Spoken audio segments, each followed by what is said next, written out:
up, Pom-Pom?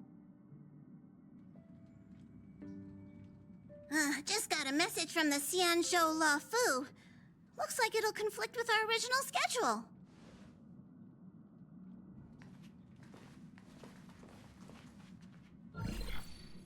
It's been a while, my friends on the Astral Express. How's your trailblazing expedition going?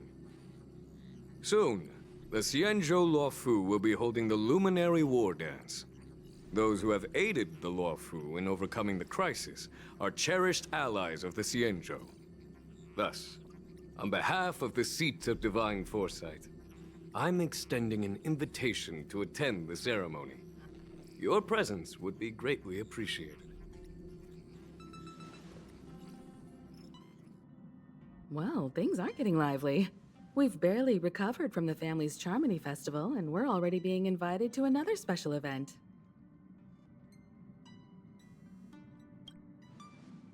Why not think about it this way? Our trailblazing expeditions are turning into blast expeditions, where we eat, drink, and play wherever we go. Blast? Expedition?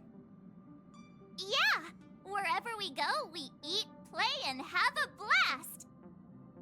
So we should leave March behind to take care of the Express? Hey! That's not what I meant! I'm all for some fun! I just hope there won't be any surprise party crashers, like Friday or Saturday. The Xianzhou Luofu has recently overcome a crisis. By holding the war dance, they're demonstrating to everyone that they've returned to a state of peace and safety. But that's what everyone said before we went to Penacony. You'll be totally safe under the family's protection. No need to worry. The war dance is not like the Charmony Festival with all its hidden secrets. It's just a festival to honor the Rainbow Arbiter and the Cloud Knights, who fought against the abominations of abundance and protected the Xianzhou ships. Aside from star skiff performances, it's mostly martial contests. Nothing too different from the Taiki and Roboball contest we've seen before. What do you think, Himiko? Since we've accepted Miss Black Swan's proposal, we should probably head to Amphorius for refueling.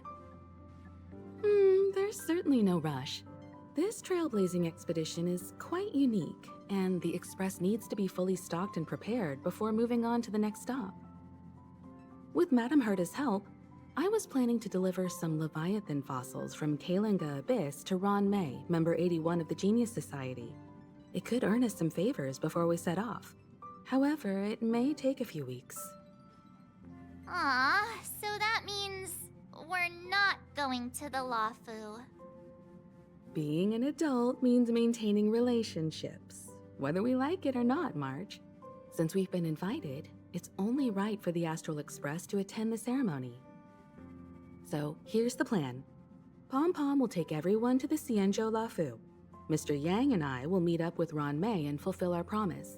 Meanwhile, you, March, and Don Hung will represent the Express and attend the war dance. What do you two think?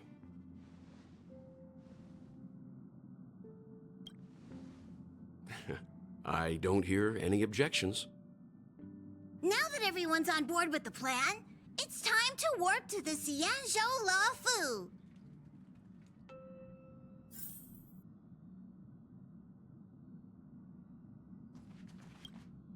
Kalinga Abyss? What does she expect to find there? Current research on the Leviathan merely proves how little we know about such life forms. That's why geniuses are interested in that field. Science is all about uncovering the unknown.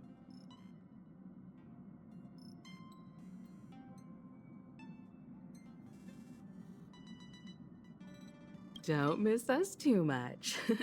If I stumble upon some cool Leviathan fossils, I'll bring a few back as souvenirs for you.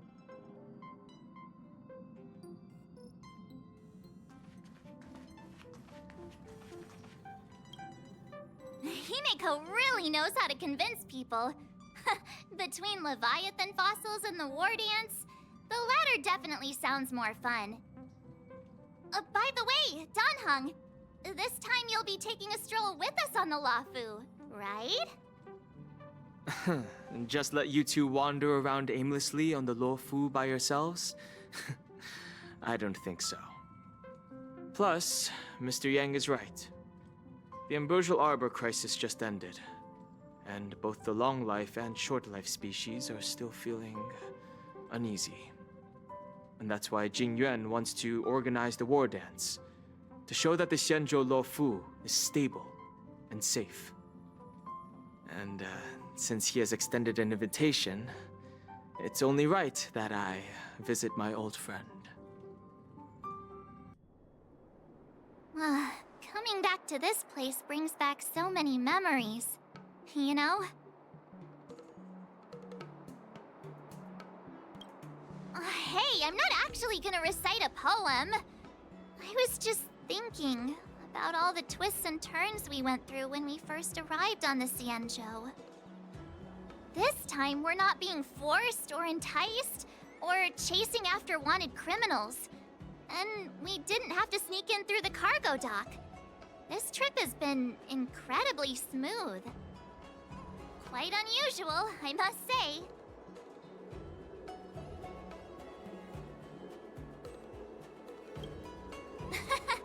I'm just hoping for the best. You're the one jinxing us.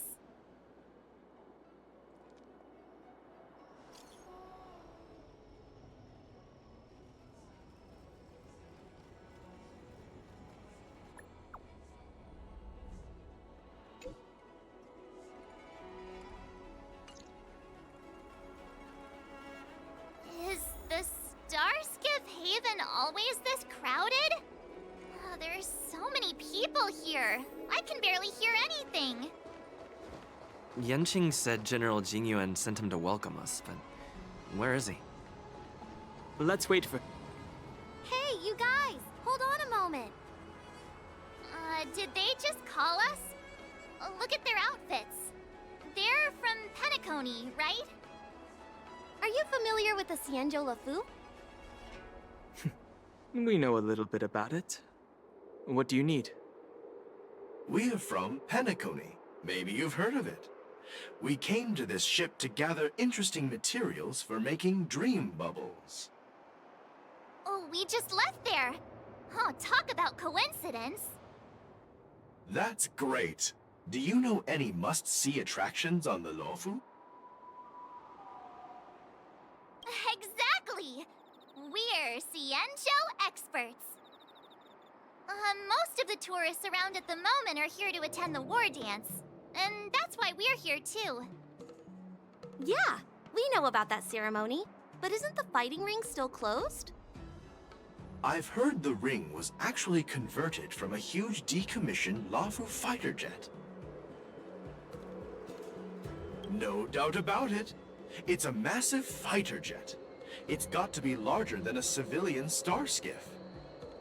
But for now, all we can do is wait until the war dance starts in a few weeks before we can board it. We've still got work to do, so we can't just sit around waiting for it to start.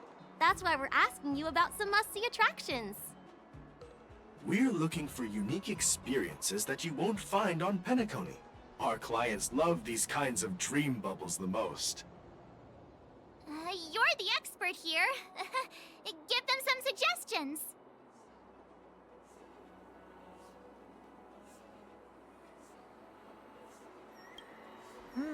Good idea.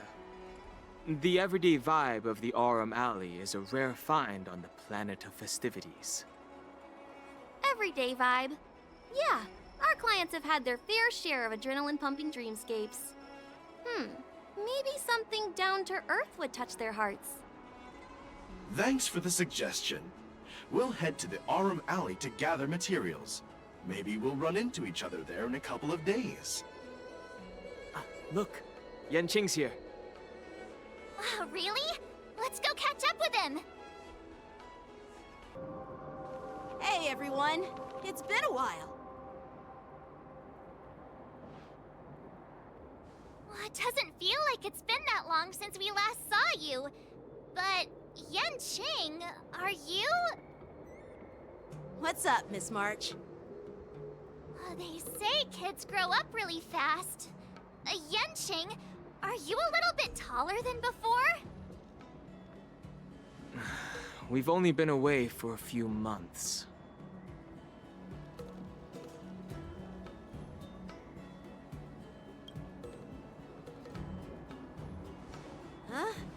What are you doing?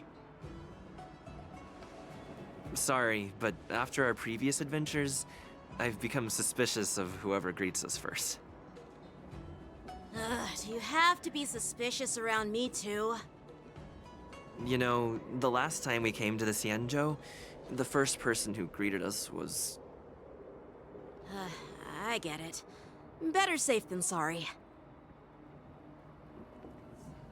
Seriously, I've never seen the Luofu so lively before.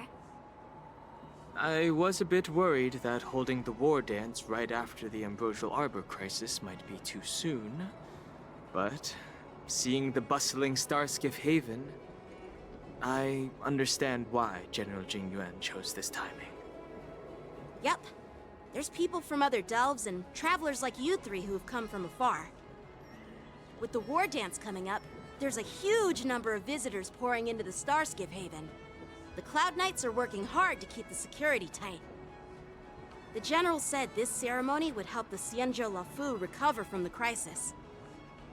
It's a way to showcase our martial spirit, reassure people, boost morale, and attract visitors from other planets to promote trade and peace.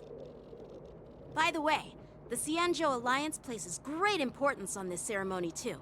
The Xianzhou ships, the Zhuming and the Yaoqing, have both sent messengers to offer their blessings. Yeah, I wonder if you've heard of it. It's known as the Star Forge, and it's responsible for providing more than half of the Cloud Knight's armaments. The Xianzhou Zhuming boasts skilled craftsmasters, and General Huayan is a top-notch craftsman himself. If only I could get a sword forged by him, I'd be on Cloud 9.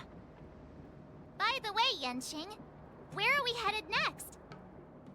I'm sorry for talking your ear off. The General wants to catch up with you at the Palace of Astrum. He's been eager to hear about how the Express has been doing. It's funny how he tries to act all mature, but whenever it comes to something he's interested in, you can really see his childish side.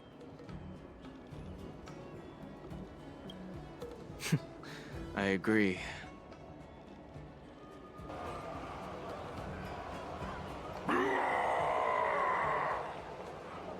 All units, assemble quickly! Get ready to protect the crowd! I just mentioned security, and now all of a sudden something's gone wrong. Excuse me, I need to go check out the situation.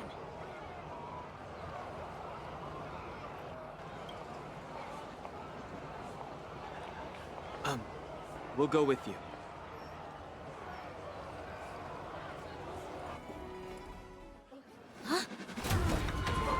Watch out for this!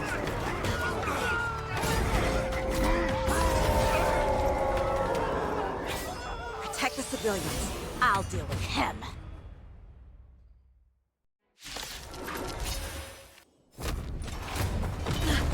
Not good.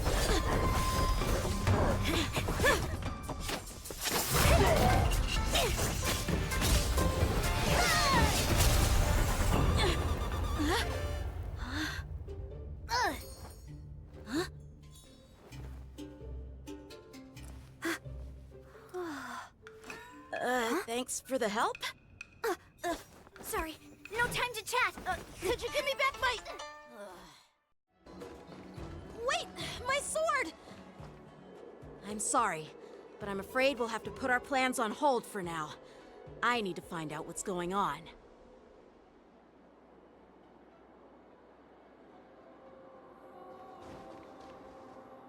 While we appreciate your rescue, my Xianzhou friends, don't you think it's a bit too much to detain us and our cargo? Sorry, but we've been ordered to detain you and your cargo for inspection until we figure out the source of the attack. Once we're done with the formalities, we'll let you and your cargo go. Oh, but this shipment isn't even meant for the Luofu, and it's IPC's patented technology. Who do you think you are to conduct an inspection? According to the protocol, all cargo arriving on the Luofu must go through inspection. But we didn't officially enter your dock at all. We just sought refuge in your dock because we were attacked by the Borisons. Looks like this argument could go on forever. Let's not get involved in a heated dispute that won't lead to a resolution. Who's in charge here? I need some answers. It's my fault. We let our guard down for a moment. I take full responsibility. With the war dance approaching, safety should be a top priority. Now, tell me, how did Borisin prisoners end up in Starskiff Haven? According to the protocol, Borisin prisoners should be held on a starskiff and taken directly to the shackling prison under strict supervision without ever touching the ground. Who allowed a prisoner transport ship to dock at the passenger terminal? Please don't blame this captain. This incident involves the Zhu Ming's diplomatic vessel. Who are you? I'm Liu Jun, an officer of the Patrol Defense Squad. Thank you for your help, Lieutenant Yanqing. The situation unfolded rapidly, and it shouldn't be held against the captain. Here's what happened. An IPC transport ship was attacked by the Borisin just before arriving, and the Zhu Ming's diplomatic vessel came to the rescue. They fought off the Borisin pirates and imprisoned them on their ship. So, an IPC ship was attacked by the Borisin near the Luofu, and the Zhu Ming envoys saved them? Sounds complicated. Honestly, it gives me a headache too. The Zhu Ming diplomatic ship, adhering to standard procedure, docked at the passenger terminal to hand these criminals over to the Luofu. You know, with all the outsiders flooding onto the Luofu, the starskiff lanes are under immense pressure. The Borisin desperados decided to put up a fight before the prisoner transport starskiff could get there. And that's what you just witnessed. We'll make sure these prisoners are sent to the shackling prison as soon as possible. I see. It's an unusual situation indeed. I'll report it to the security department of the Realm Keeping Commission and ask for their cooperation in handling the aftermath. Maybe I should gather more details from others so that the Seat of Divine Foresight can have a better understanding of the situation.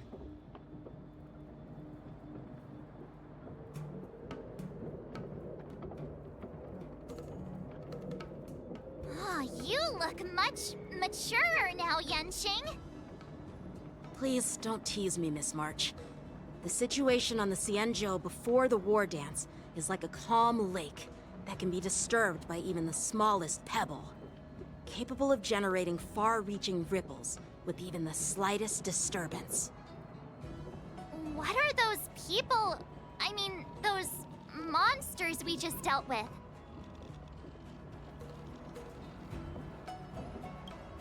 Yeah, those werewolf monsters are known as Borisin.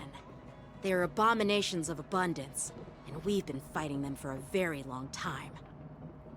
The Borisin have been a powerful force for a long time, plundering and enslaving many worlds. The threat they pose is just as terrible as the Swarm disaster, and the Alliance even had a fierce war with them 3 decades ago. Their presence has faded over the years, but who would have thought? According to that officer, they attacked an IPC ship near the Xianzhou Luofu. Such a brazen attack seems quite unusual to me. Yeah, that's what I find strange too. It seems like the IPC and the Borisin have some serious grudges. Well, enough with the chit-chat. The General wants me to take you to the Palace of Astrum. I'd love to chit-chat a little longer, but there are some things that can't be left unchecked. Is it a serious matter? Maybe you'll need our help in hunting down the Borisin? Thank you, but it's no big deal. By the way, that young lady who just appeared, she took my sword.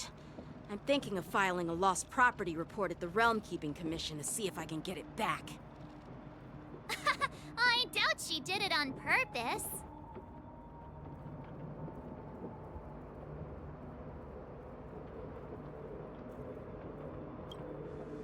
Perhaps she's around here somewhere. Shouldn't we take a look? All right, let's not keep the General waiting. Don't worry. There aren't many people out there with that kind of talent. It shouldn't be too hard to find her.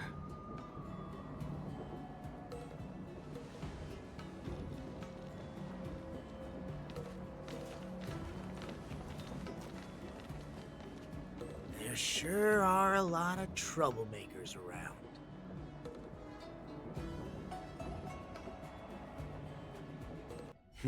It's been a long journey, Elder Hwayan.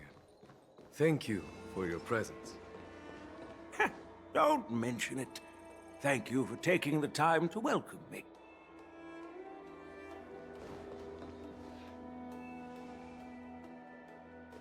General, I brought our guests from the Express. Oh, I'm sorry for my bad timing. I didn't know you were meeting a guest, General. Don't worry, you're just in time. It's been a while, my friends from the Astral Express.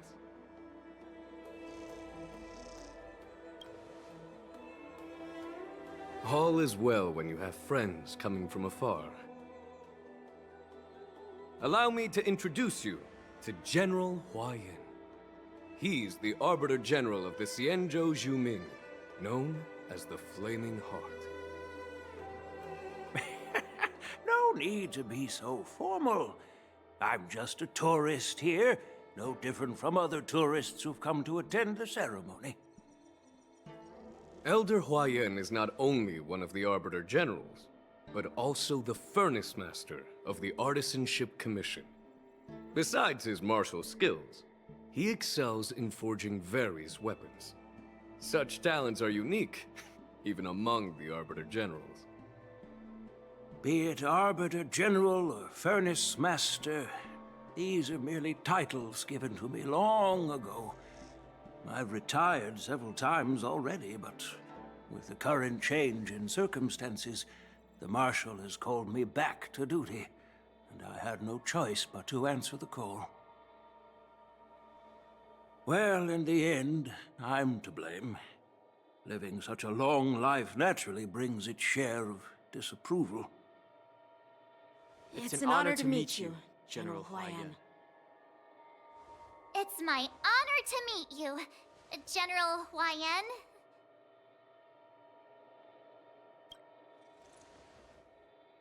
No need to be all formal. Today I'm just a guest on the Luofu, the same as all of you. So, these three are the ones you mentioned, Jingyuin? The heroes who helped you with the Ambrosial Arbor crisis? Indeed. There's Don Hung, March 7th, and him. Without their help, I'm afraid the Luofu might not have easily overcome this crisis. So, the Imbibitor Lune's reincarnation has returned to the Luofu and will attend the war dance. I'd love to have a drink with you, should the chance present itself. You're more than welcome, General Hwayan. And this young friend is? Yanqing, my apprentice. He remains by my side as my retainer due to his youth, which I hope will season him with experience. He will stand for the Luofu's Cloud Knights in the upcoming war dance, ready to take on all kinds of challenges. Great, great! It's a real treat to see so many talented young people around here today. Oh, I almost forgot. This is my apprentice, Yoon Lee. It's you! Oh, it's you. Hello. Oh, you two already know each other? Guess we don't need any introductions, then. What a coincidence! I was afraid I'd have trouble finding this girl. Oh? Now you've piqued my curiosity. Tell me, how did you two become acquainted? She helped me capture the escaped Borisin prisoners at the Starskiff Haven. Allow me to express my gratitude for you. But when you left, you took my flying sword with you. Your flying sword? Oh, so that's why I found a dagger in my bag. Turns out it's yours. Yes, it is. Now that we've met again, I hope... Nope, that won't do. Won't do? You want your sword back, right? Well, you can't just take it back.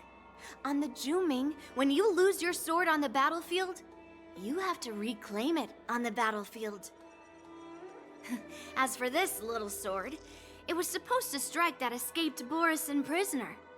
But unfortunately, its owner's agitated state caused it to fly off like a kite with a broken string, and it missed its target. By the way, if I hadn't caught it and helped it hit its mark, that Borisin prisoner would have gotten away. Hold on a sec, Yunli. You took my sword without even asking, and now you're refusing to give it back? So much for Luofu's swordmasters. What did you just say? If you just stepped up and took your sword back from me fair and square, I would have totally respected you. But nope, you tried to play it down, expecting me to just hand it back to you like it's nothing. In front of everyone. With all due respect, you don't honor your sword, so you don't deserve it. Hasn't anyone told you that taking without asking is stealing? If you want to settle this with swords, fine. Let's have a one-on-one duel right now. Yang Qing. Well, that's more like it. Just be careful. Because I'm not as easy to handle as the Borisin. You two, be quiet and apologize to Yanqing. Hey! Whose side are you on, Grandpa? I don't take sides. It's a small misunderstanding, and an apology would be too much. I've heard about the Zhu Ming's incredible swordplay and craftsmanship. Most notably, the legendary Flame Wheel Octet. Seeing Miss Yunli, who is among those ranks today, well, I must say, she definitely has that fiery edge. Such grandiose names. Some folks love to spin these fancy titles, trying to set the Cloud Knights apart. Yun Li is still just a young girl, a bit awkward and hot-tempered. So please forgive her if she's being rude. Well, everyone, Elder Huayan and I have some business to discuss. For now, Yang Qing, why don't you entertain our guests and take Miss Yun Li to the inn? I'll find another chance to talk with you all.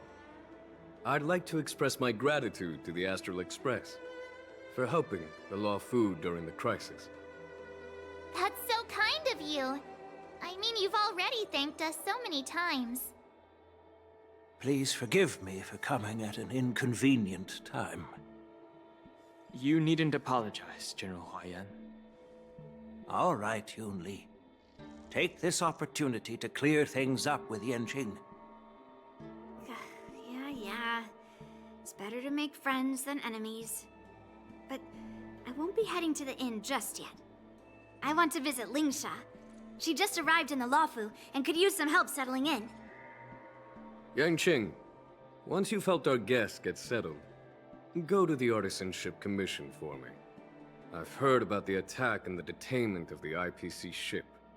Qingzu sent word that the IPC members are protesting and wish to have their cargo back. See if you can calm them down. Don't get aggressive. Just make it clear that the Xianzhou Luofu has no intention of violating their rights. I'm on it.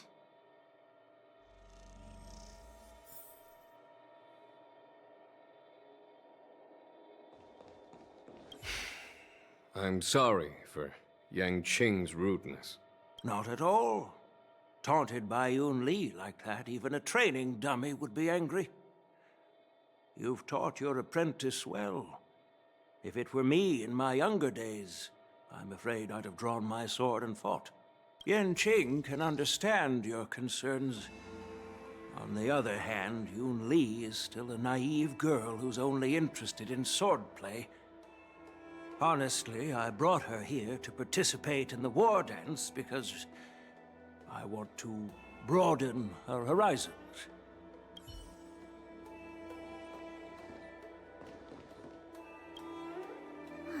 This trip is totally worth it. Compared to the Juming, the Luofu is so much livelier.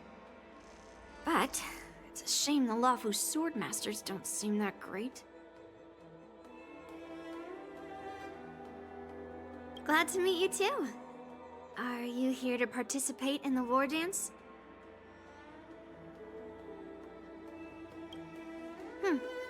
So, you're not a participant? You look like you know your way around a fight. Well, you can still sign up. The Cloud Knight's ring is always open to outsiders.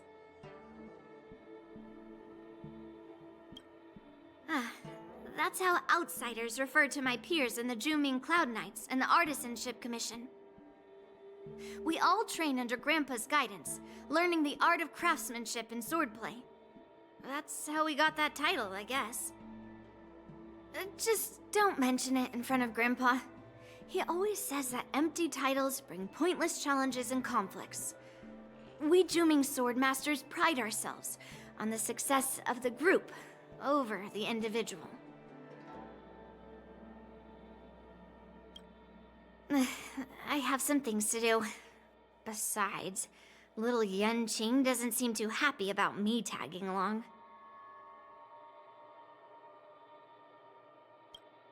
Yeah, you're right. I took it with my skills. So I guess you can say I'm a robber or something. How dare he imply I'm a thief? Totally different. Besides, the sword seems scared of its own master. I'd like to ask him, you claim to cherish your sword as your life, yet you don't even recognize the state it's in right now? I didn't intend to keep his sword. I was planning to take this chance to return it to him. But now, I've changed my mind. I'll give that poor flying sword some proper maintenance. I won't consider returning the sword unless he learns how to say please, hello, thank you, and sorry. So he can forget about it for now.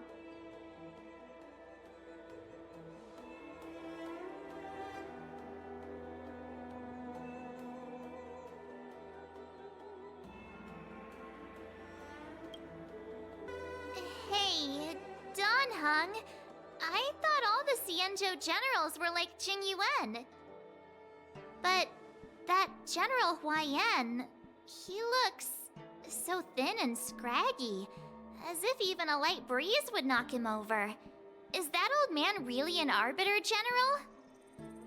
Well, each Xianzhou ship has its own division and specialty within the Alliance. Not all of the Arbiter Generals are good at leading the charge. You heard what Jing Yuan said, right? General Huaiyan was once the head of all the skilled craftsmen on the Juming.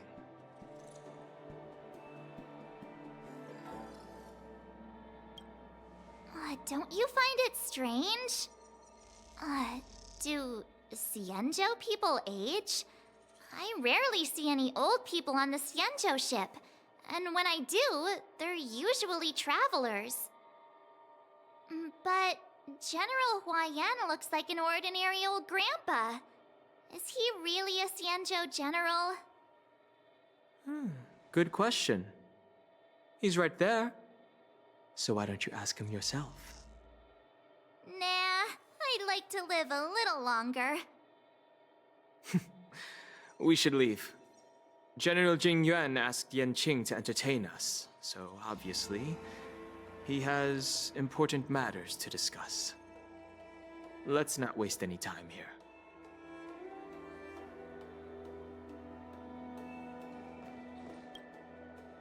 This is the report Qingzu just sent me. Let me take a look.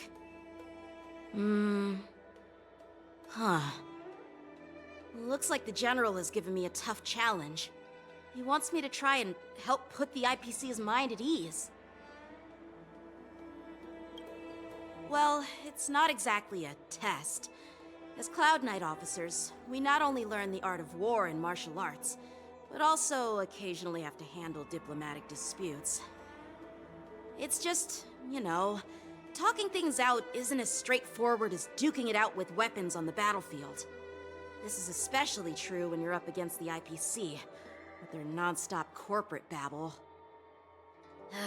Well, let's not worry about that for now. Shall I take you to the inn?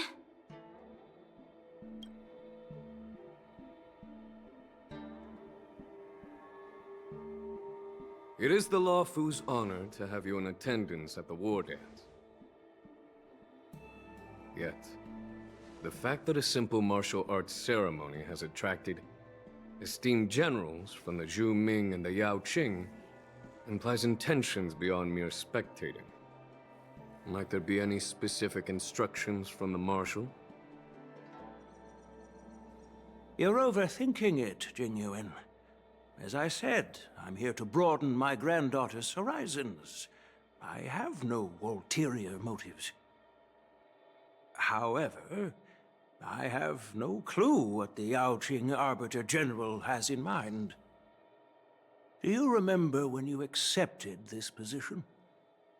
I told you that an Arbiter General's battlefield goes beyond the physical one. You'll need to lead and manage everything on the Xianzhou. The title of Arbiter General holds a weight far greater than its literal meaning. So many years have passed, and you've done well. However, longevity for the Xianzhou people can be a curse. Living too long means that every mistake you made will lurk in the shadows. And one day, they'll eventually catch up to you. The Marshal knows everything that has happened on the Lawfu. As for the Merlin's Claw of the Yao Qing, she has come specifically for you. Speaking of which, why hasn't she arrived yet? They say the Merlin's Claw strikes like lightning. Being late isn't her style. That's not true, General Huaiyan. She's been here a while, but I'm sure you've heard of her unbridled nature. As soon as she disembarked from the star skiff, she mentioned having something to attend to, and simply disappeared. You must be the messengers from the Xianzhou Yao Qing, I assume. We are Jiaoqiu and Moza, retainers of the Merlin's Claw. It's an honor to meet you in person, Arbiter Generals.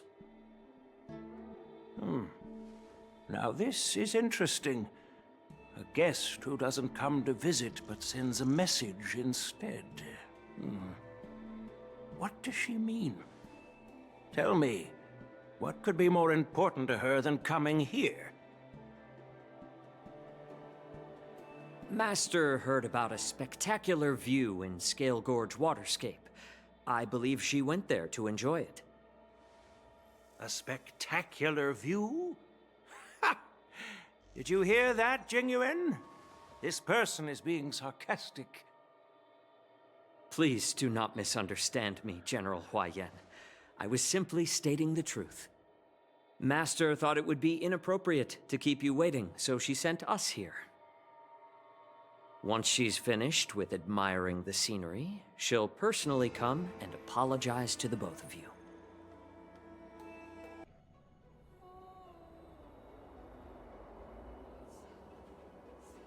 Drat, I forgot to ask Yun Li to return my sword. No need to bother. The Zhu-Ming envoys won't be leaving the Lawfu anytime soon. I'll ask for it later when we meet again. By the way, I don't know if it's just me, but the General seemed a little reserved. Could it be because of Elder Huaiyan's visit? Reserved? Really? Maybe I'm just overthinking things. No, you're not. When I entered the Palace of Astrum, I realized that the messenger from the Xianzhou Zhu Ming was actually the Arbiter General himself. So, the messenger from the Xianzhou Yao Qing must be the Merlin's Claw herself, I presume. That's right. Well, that's what makes this entire thing so unusual. What's so unusual about it? They simply received an invitation from Jing Yuan, just like the crew, right? The war dance is just a small festival. And now we have 2 Arbiter Generals from other Xianzhou ships here. I'm afraid they're here for something more. Maybe they've come to hold Jingyuan accountable for the Ambrosial Arbor crisis? Hold him accountable? Come on, didn't the Law Fu fall victim to the disciples of Sanctus Medicus and the Antimatter Legion? Why would they blame the victim? Don Shu's rebellion and Ventilia's scheming are merely one side of the story to the other Arbiter Generals of the Alliance. Only a single piece of incontrovertible evidence remains, creating an endless source of potential complications. The Ambrosial Arbor. Yes. It's undeniable that the plague mark, which was subdued by the Xianzhou Lo Fu, has resurfaced. But was it really a conspiracy instigated by the Antimatter Legion? Or does it indicate a traitorous intent from within the Lo Fu, implicating Jingyuan himself? Once the spark of suspicion is kindled, it proves hard to extinguish.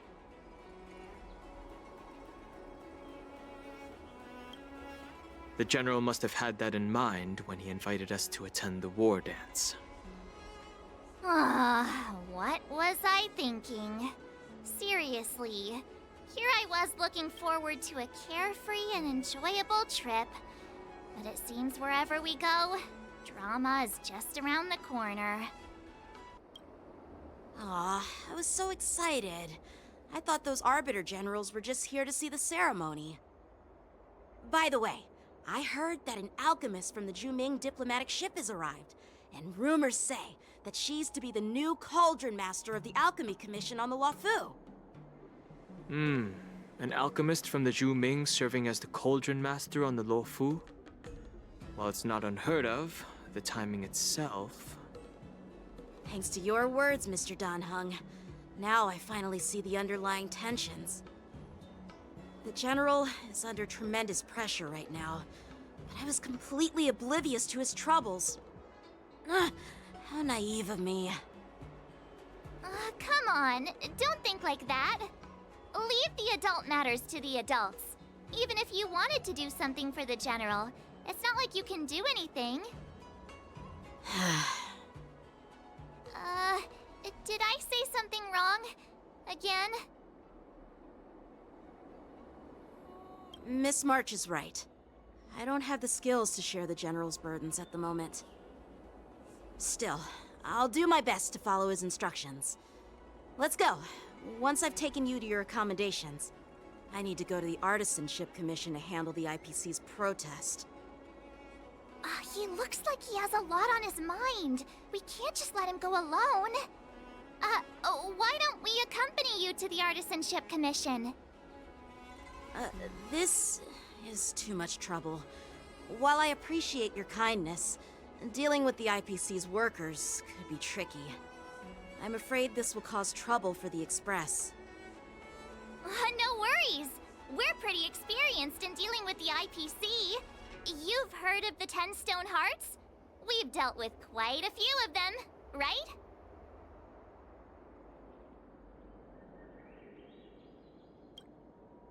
Yeah, exactly. Are you being sarcastic? Well, since you're willing to help, I won't decline your kindness. Let's head to the Artisanship Commission and meet them. Can I really reason with you Xianzhou people?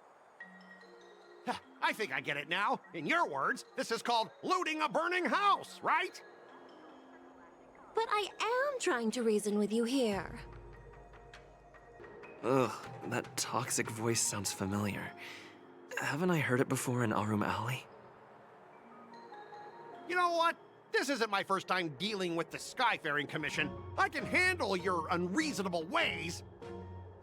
But straight up snatching IPC cargo, isn't that going a bit too far? Just as I've said it many times already. Once we've inspected the cargo and completed the security check, you can be on your way. Is there something wrong with your ears, or is it just your brain? I'm hearing you loud and clear. I'm thinking clear. And my answer is crystal clear. Not a chance. Keep detaining my cargo, and I'll file a complaint directly with your general.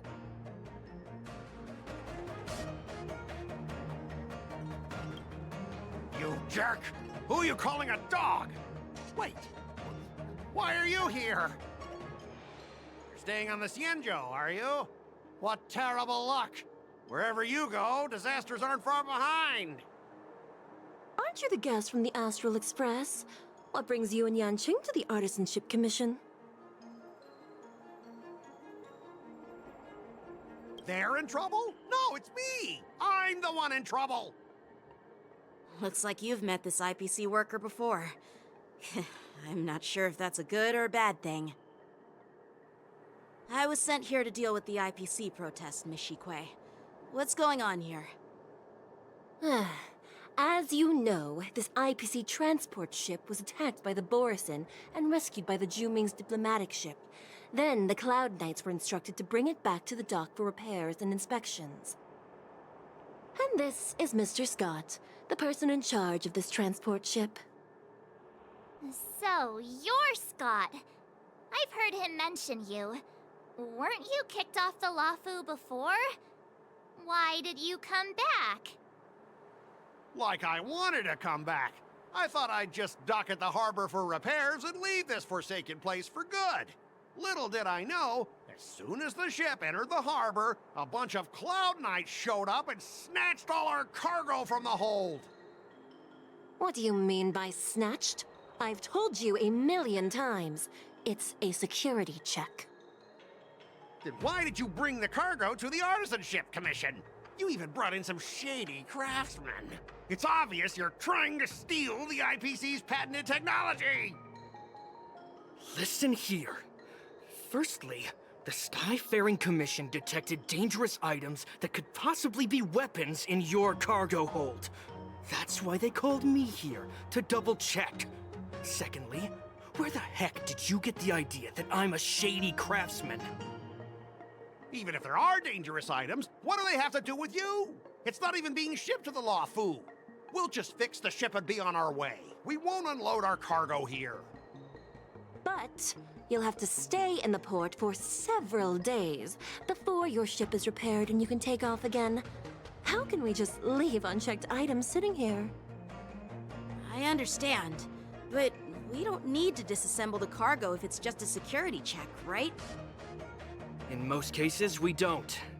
However, our scans discovered that the cargo doesn't only contain machinery, but also some substance that resembles biological tissue.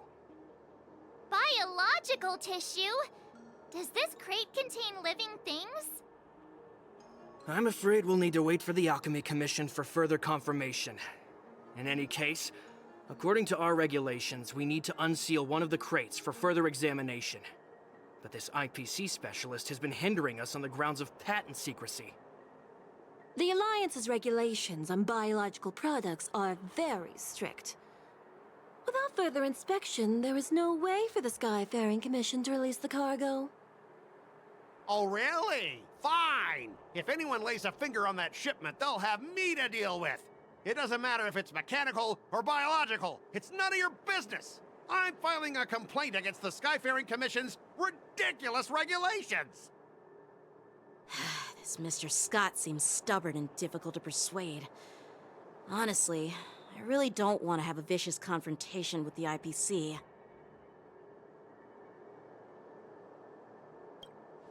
I heard how you helped Aramali. The IPC representative back then was Mr. Scott, right? Since you've dealt with him before, it looks like I'll have to rely on you again. What are you guys whispering about over there? Just hurry up and give us back our cargo.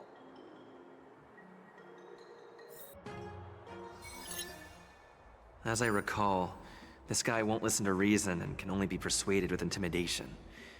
But he does seem to follow rules to some extent. Let's use that against him. Speaking of regulations, we have our own laws and regulations too. According to Article 4 of the Xianzhou Alliance IPC Trade Consensus, the Alliance and IPC shall never infringe on each other's intellectual property rights.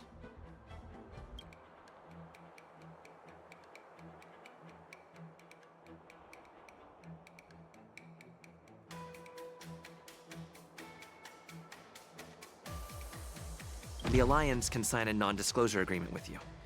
That way, you won't have to worry about any infringements, right? We can sign a mutually acceptable non-disclosure agreement in accordance with the IPC's rules. Well, that makes sense, but how can we trust you to honor the terms? Even if we set aside the secrecy of intellectual property, these prototypes built by the Intelligentsia Guild are incredibly valuable, beyond your wildest imagination. If anything goes wrong, you won't be able to pay for it even with your lives.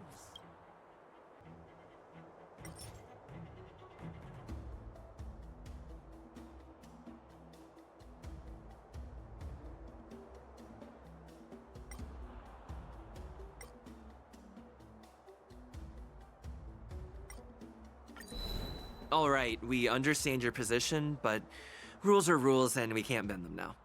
However, we'll note down your concerns and pass them on to management.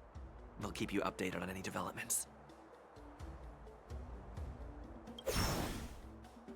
Besides, the cargo on this transport vessel belongs to the Intelligentsia Guild. If you want to inspect the cargo, shouldn't you at least call in a member of the Intelligentsia Guild to be present?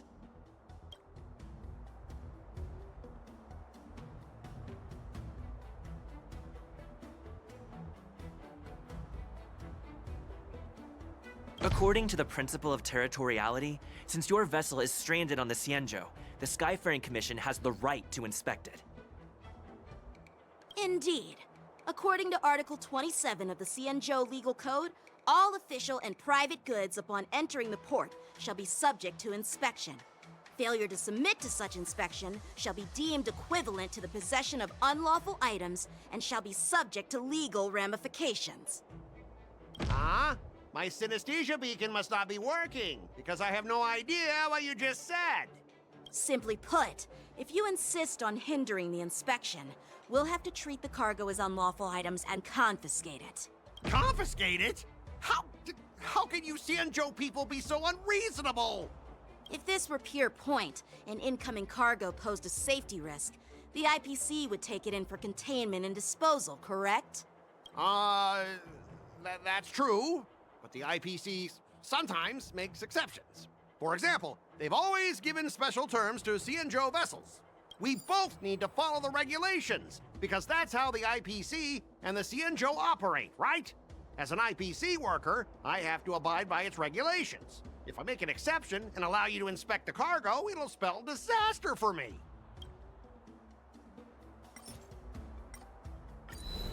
All right, we understand your position, but rules are rules and we can't bend them now. However, we'll note down your concerns.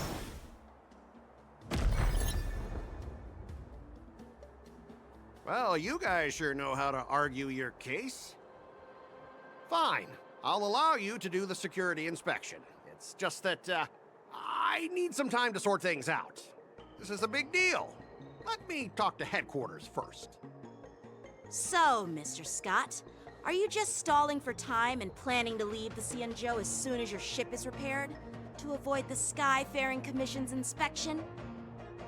Well, IPC staff are free to come and go, as long as they don't break any laws. Yeah, you've got some insight there. Who are you again?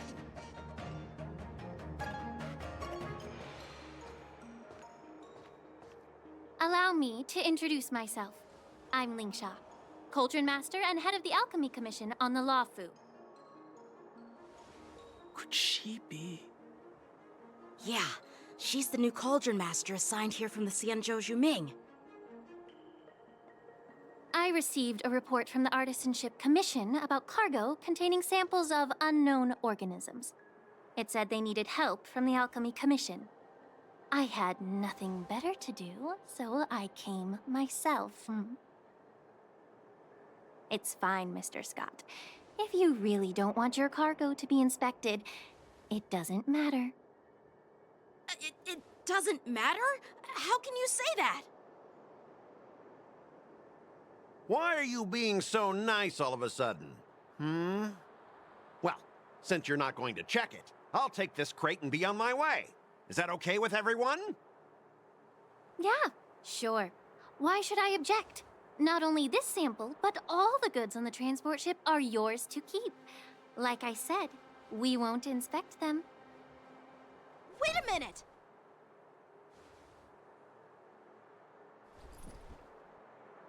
Well, that's more like it. If only the young displayed a more reasonable attitude, we could have sidestepped that altercation just now. Our ship will leave in a few days once the engines are repaired. Your ship can leave whenever you want, but I'm afraid I can't say the same for your cargo.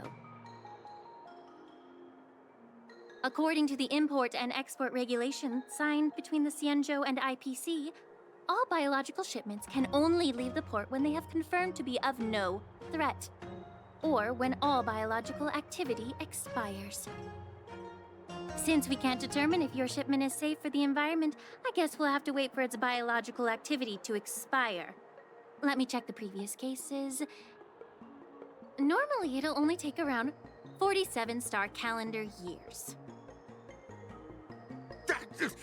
Only 47 years? Why so surprised? You're still young and full of energy. I'm pretty sure you'll live a few more decades. Have some confidence in yourself. Ha! Typical of a long-life species. Your words are dripping with sarcasm. While you may not care about time, I do. I'll be demanding double compensation from the Skyfaring Commission for every minute wasted.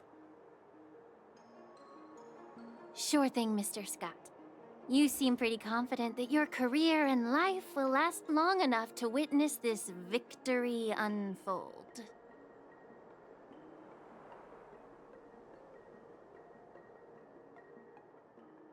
Step aside, guys. Let them do the inspection. But, Mr. Scott... Come on, we're already in enough trouble. Just let them do the security inspection. And if needed, I can always grovel before the Intelligentsia Guild later. I'm just using my head for what it's apparently good for, right?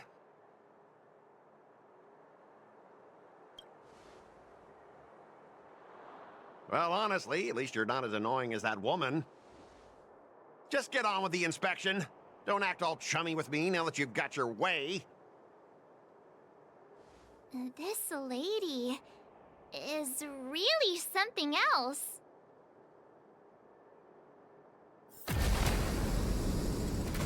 Is this the IPC product? Listen up. Any damages caused by inspections will be filed with the IPC.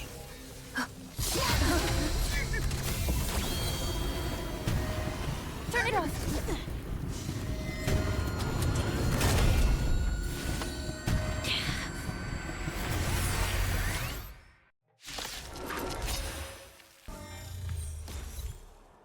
Were you seriously planning to leave this stuff unchecked at the dock for days? That's way too dangerous.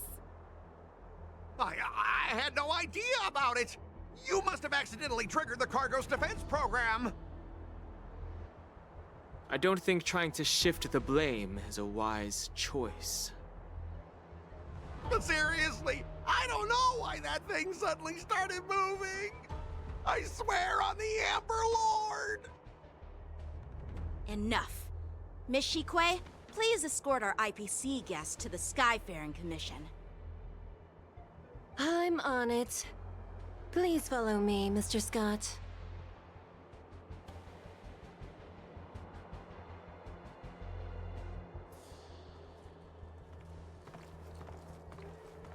Gentlemen, our preliminary inspection shows that there is indeed hidden biological tissues inside, just like the craftsman feared. I can't even tell if it's ingenium or biological in nature.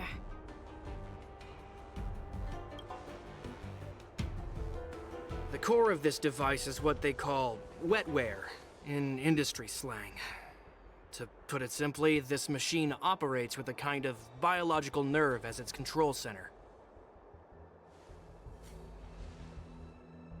I'll take some samples for the alchemist to analyze and figure out where the biological tissue comes from.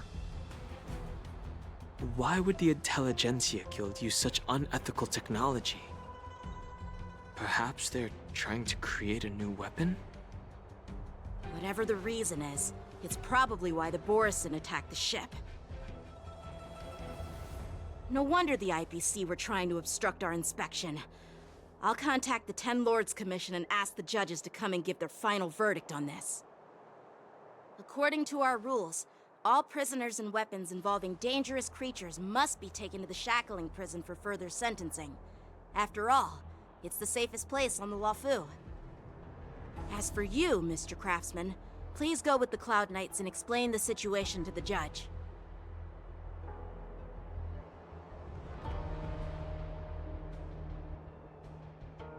I had a feeling that the IPC members would cause trouble, but I didn't think they'd be this tricky.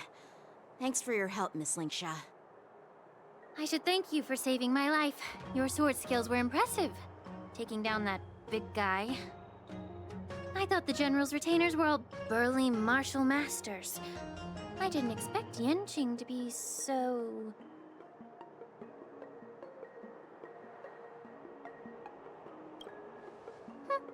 Can't argue with that.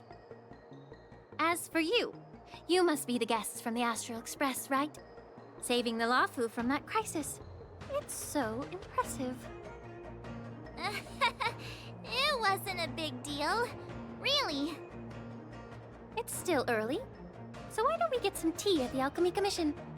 We can discuss your suggestions for revitalizing the commission. I'd be happy to accept your invitation. And you three are coming too, right? All these years, and the view at the Alchemy Commission hasn't changed a bit. The tides come and go, but the ancient sea remains the same. For us Vidyadhara, there's nothing more nostalgic than our homeland. You're a Luofu native, Miss Linksha? Yes, I grew up here, listening to the sound of waves while researching prescriptions with my mentors and peers at the Alchemy Commission. It's kind of sad, isn't it? Everything changes but somehow remains familiar. Just like you, Dan Heng, I traveled far from home, and now I've returned. Seeing the familiar scenery brings back a hint of nostalgia. The view here would be even better without the Ambrosial Arbor. Oh, really? I think that towering tree looks pretty impressive. Even if it's impressive, it's a plague mark. The Xianzhou have been fighting abominations for thousands of years. And now that the Ambrosial Arbor has been reborn, it's only natural for everyone to feel uneasy. Well, once a seed is planted, no matter how long it takes, it'll eventually sprout and bear fruit. In my humble opinion, the rebirth of the Ambrosial Arbor and the resurgence of the disciples of Sanctus Medicus were inevitable. The seed was already planted when the ancestors of the Xianzhou sought immortality.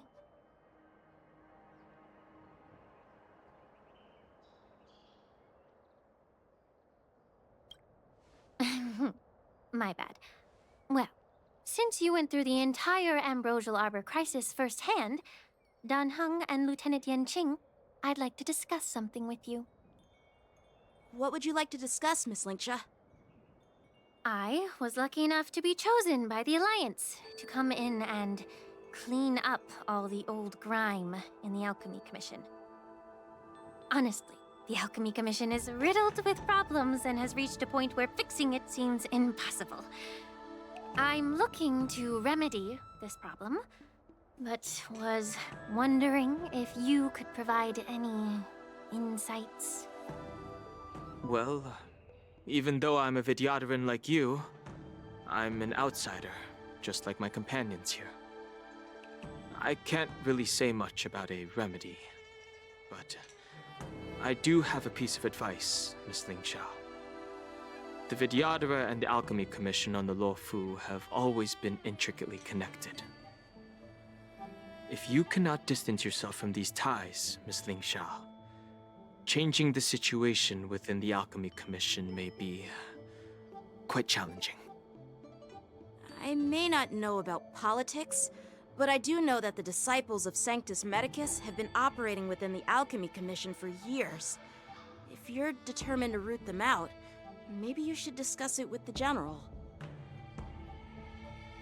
I see. Thank you for your valuable insights. While the Lux Arrow from the Rainbow possesses unparalleled power to sever the Ambrosial Arbor, it can't sever mortals' desire to prolong their existence.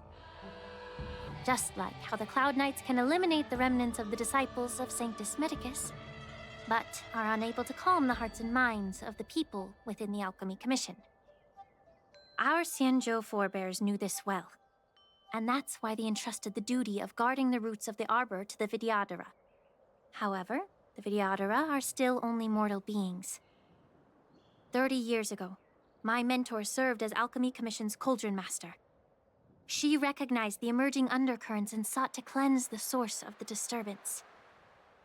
Unfortunately, even though she was skilled in the art of healing, she didn't understand the human heart or how to eliminate the sickness lurking within the depths of the Alchemy Commission. In the end, she was framed and exiled to the Juming. I was also implicated and had to leave the Luofu. And guess who arbitrated the case and handed down the sentence? None other than General Jing Yuan himself. What? You heard it right. The ones responsible for the corruption in the Alchemy Commission are not just the remnants of the disciples of Sanctus Medicus, but even the Divine Foresight himself.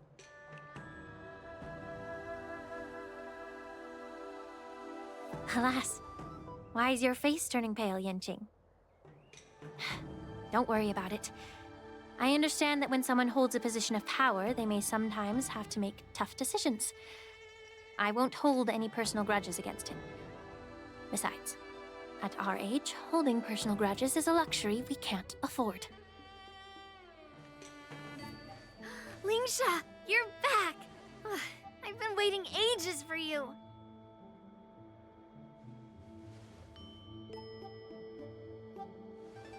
Yunli! Why aren't you with your grandpa? What brings you to the Alchemy Commission? Well, let me take this opportunity to introduce you to Yanqing. What a small world. You stole my sword! Give it back! I see. Let's skip the introduction part then. Why do I keep bumping into you? Are you stalking me or something? Of course not. Unlike you, Miss Yunli, I have important things to take care of. You, on the other hand, seem to have all the time in the world to wander around without returning my sword. Grandpa used to say that a sword reflects its master. I talked to your sword, and it told me that you've been distracted. You hesitate when you should strike, and you struggle to stay calm when your sword is unsheathed. Now that I see you again, I realize your sword was right. It wasn't me who took your sword. It was you who lost focus. Do you really expect me to believe that nonsense? I've been taking it easy on you because you're a guest from the Juming, but you're not taking the hint. Don't people from the Juming know you're supposed to return what you've borrowed? Just look at this flying sword. Even if I gave it back to you now, it'd just be taken away again in a few hours. You know the Cloud Knight saying, a Cloud Knight must never let slip their weapon, yes? Well, sure, I can give it back to you now, But on the battlefield, that's a whole different story. Poor flying sword. Fine! You don't have to give it back, because I'll take it back myself!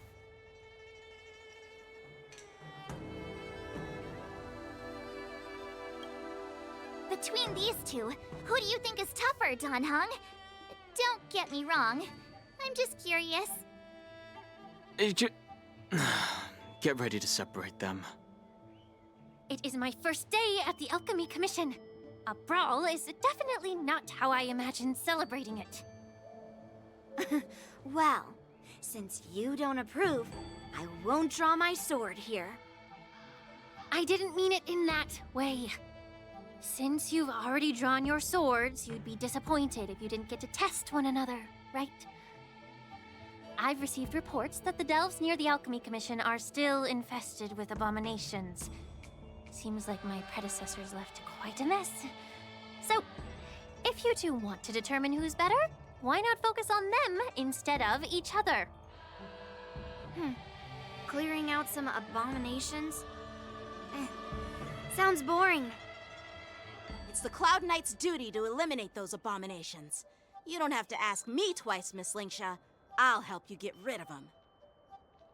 Oh, you think you're the only one who knows how to behave? If Lingsha needs anything, I'll gladly draw my sword and help her out. It's so heartwarming to see both of you being so sweet and caring. So then, shall we get going? Ever since the disciples of Sanctus Medicus were eradicated, their experimental abominations have been festering here. If you want a contest, I'll be the referee. The one who kills the most abominations within an hour wins. Lingsha, as always, you're still an expert in making unpaid work sound so noble and grand. It's for your own good, little Yunli. While you desire to compete against each other, I don't want to see either of you getting hurt. That's really thoughtful of you, Cauldron Master. So, are you both ready? Ugh. Looks like my predecessors left quite a mess. Let me say it again. The one who kills the most abominations within an hour wins. Be careful when you draw your swords, and make sure you don't hurt each other. Can we start now, Lingsha? I win, Miss Yunli! You got lucky. Why don't you just give me back my sword, sincerely apologize, and then go cry your eyes out to your grandpa? Consider yourself lucky that I'm not interested in your rusty sword, as I don't have the nasty habit of snatching other people's weapons. All you did was chop down a few monsters. Don't get carried away with yourself. If you think you can just take this sword from my hand, go ahead and try.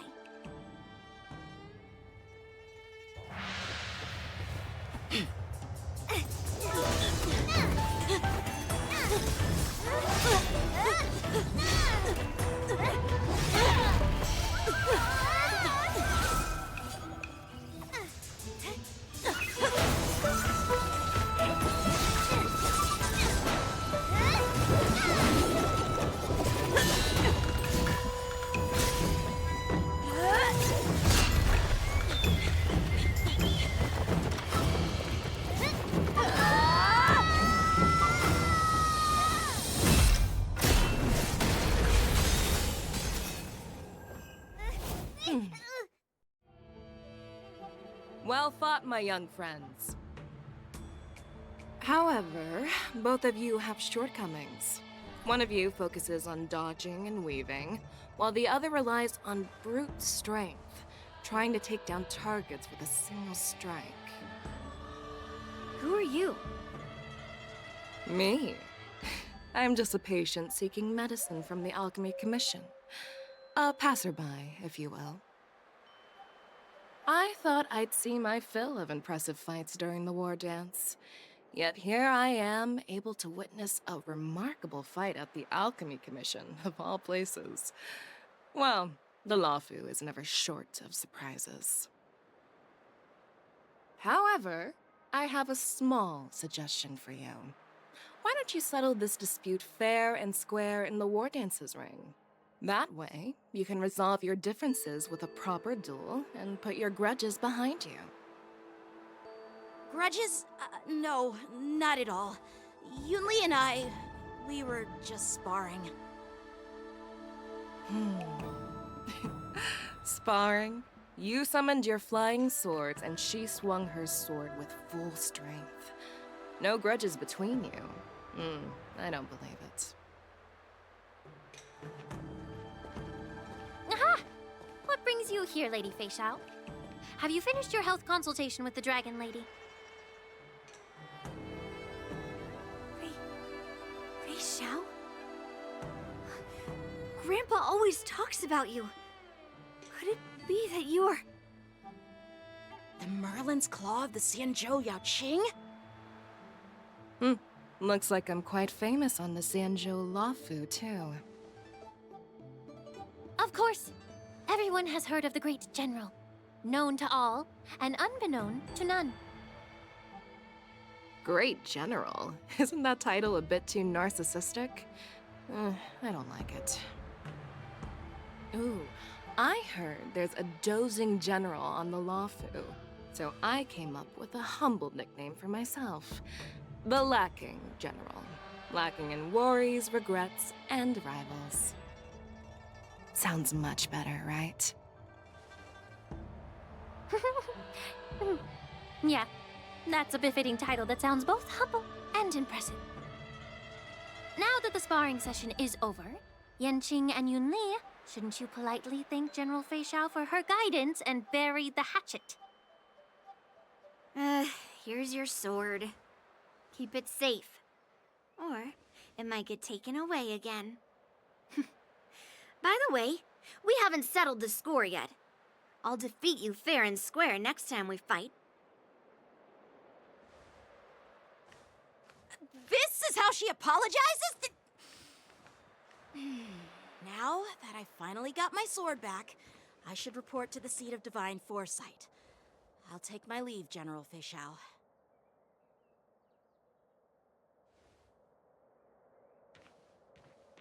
Oh, by the way, Miss Linksha, if you've got some free time, I'd like to invite you to the seat of divine foresight for a chat with General Jingyuan.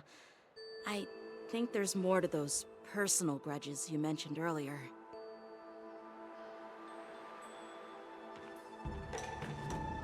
Thanks for stepping in, General Fei Xiao. Otherwise, I'd have had to knock them out with my incense. Not at all. Just doing what you asked. How about we call it even as payment for the healer lady's consultation? Sorry, but even a general needs to pay their bills. We don't do credit here. And let's not forget, you'd have been waiting decades for a chance to see the Dragon Lady if it weren't for me. Well, you can always send the bill to the seat of divine foresight and say it's for mentoring those kids. After all, it was quite the effort splitting them up. I nearly had to get tough. Now, if you'll excuse me, I need to find a spot and get some fresh air.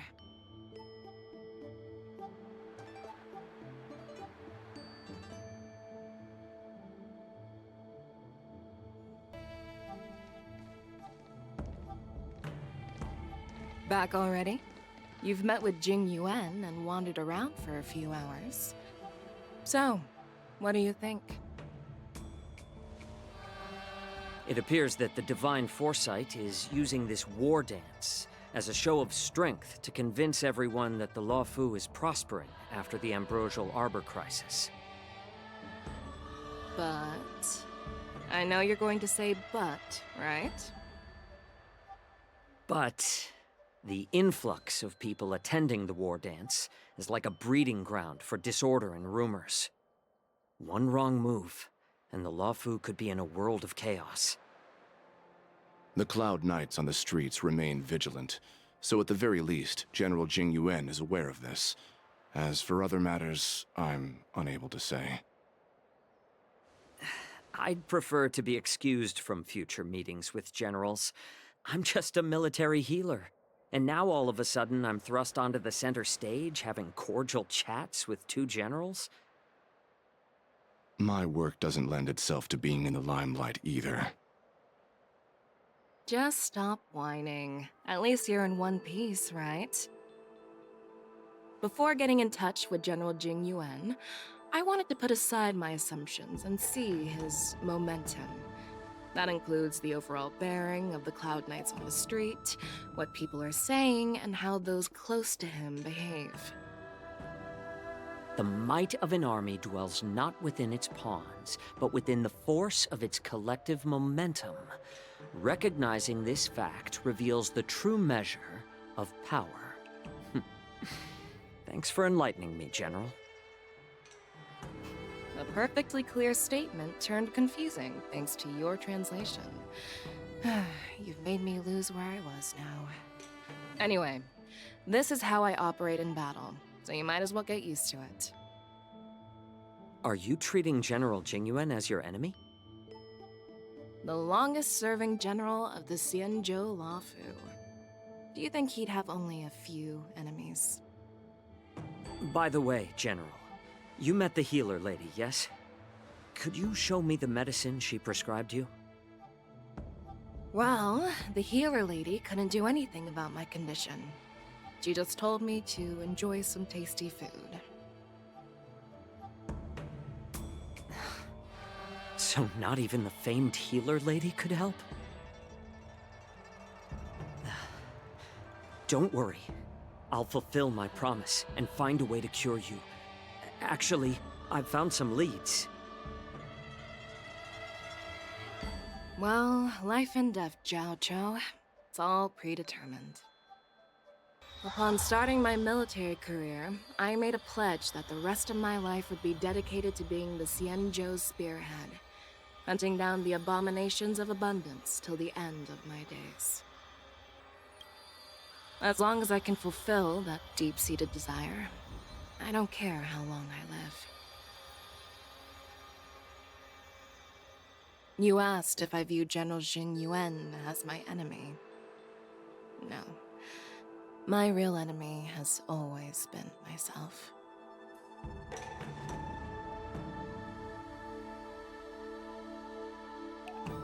Enjoy some tasty food. So, what's for dinner tonight?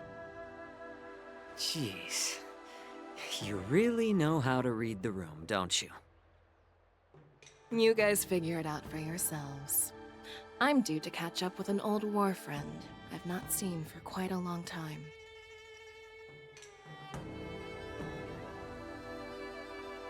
Hey! Was that the Yaoqing general who just dropped in out of nowhere? Oh, she's so awesome! I mean, when Yun Li swung that massive sword, she just casually blocked her attack with ease.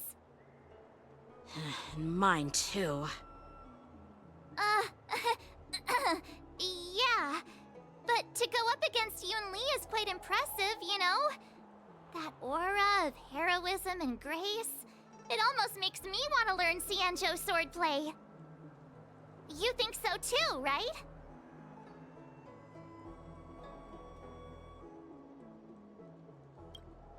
Can't you put a little more enthusiasm into it? Thanks for the kind words, Miss March. The war dance is coming up, and I've been chosen to represent the Cloud Knights in the ceremony. I've had my fair share of defeats lately, and even though I know there are always more skilled swordmasters out there, seeing General Fei Xiao's skills today has made me feel a bit uneasy again. Don't underestimate yourself. After all, generals won't fight in the ring during the war dance. Just remember the state of mind you had when you single-handedly took on me and Blade, putting life and death aside. With that mindset, you can prevail against most challengers. I see. Thanks for the advice, Master Dan Heng. By the way, now that today's events are over, General Jing Yuan wants to invite all of you to the Seat of Divine Foresight. He has something important to discuss. I bet it's about how to deal with the generals from the Yaoqing and the Ju Ming.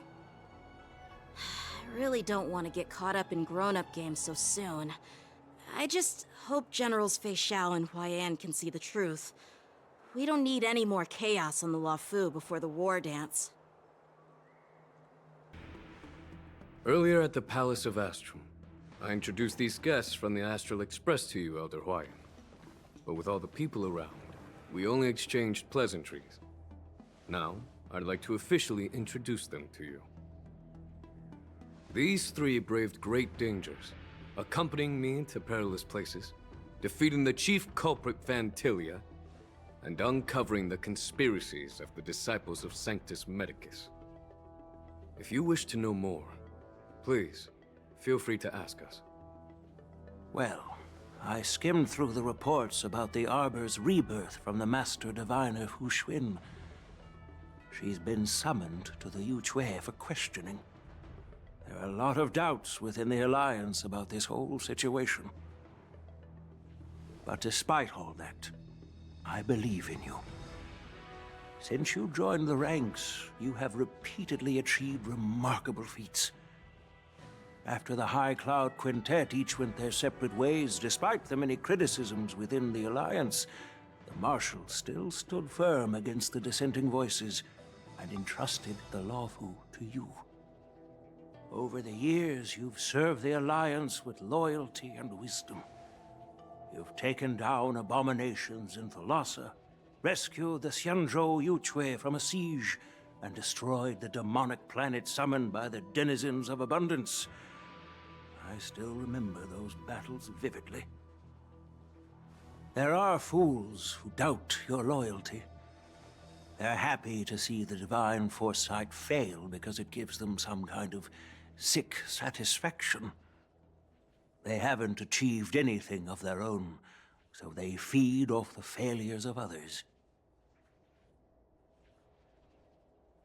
But I've seen enough failures in my time, and I want to believe that your loyalty has never wavered. So, General Fei Xiao of the Yaoqing is the only one investigating the Ambrosial Arbor crisis on behalf of the Alliance? No. I am too. This old man's words always catch me off guard. The Marshal ordered me to come to the Xianzhou Luofu, but the document only says, attend the war dance and listen to Fei Xiao's questioning. The Marshal is well aware of Jing Yuan's purpose in holding the ceremony and understands the situation he is facing. She mentioned it because she believes both issues are important. Thanks for your kindness and sincerity, Elder Huaiyan. But is it appropriate to tell everyone here about the Marshal's orders? By introducing the Express's witnesses to me alone, aren't you aiming to discern the intentions behind both my actions and Fei Xiao's? And whether there's any discord between us? Well, since I'm being open and honest with you, I encourage you young folk to do the same. As for the Ambrosial Arbor crisis, all I need to do is listen. General Fei Xiao will be the one asking the questions. To be honest, I'm more concerned about the timely start of the war dance. Oh, by the way, I've prepared a gift for the war dance.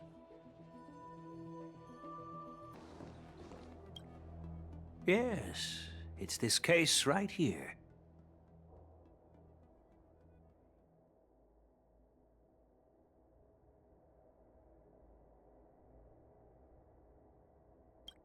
There will be numerous contests and celebrations during the war dance, and the main event will be the Ringmaster's Challenge. The host will dispatch a skilled warrior to take on challengers from all over the cosmos, showcasing the excellent martial arts of the Xianzhou Luofu. When you mentioned that the Astral Express would be attending the ceremony, I thought the High Elder of the Luofu would be the Ringmaster. You humor me, Elder Huaiyan. The healer lady is just a young lady who knows nothing about martial arts. How can I assign her as the ringmaster? I'm no match to you when it comes to joking.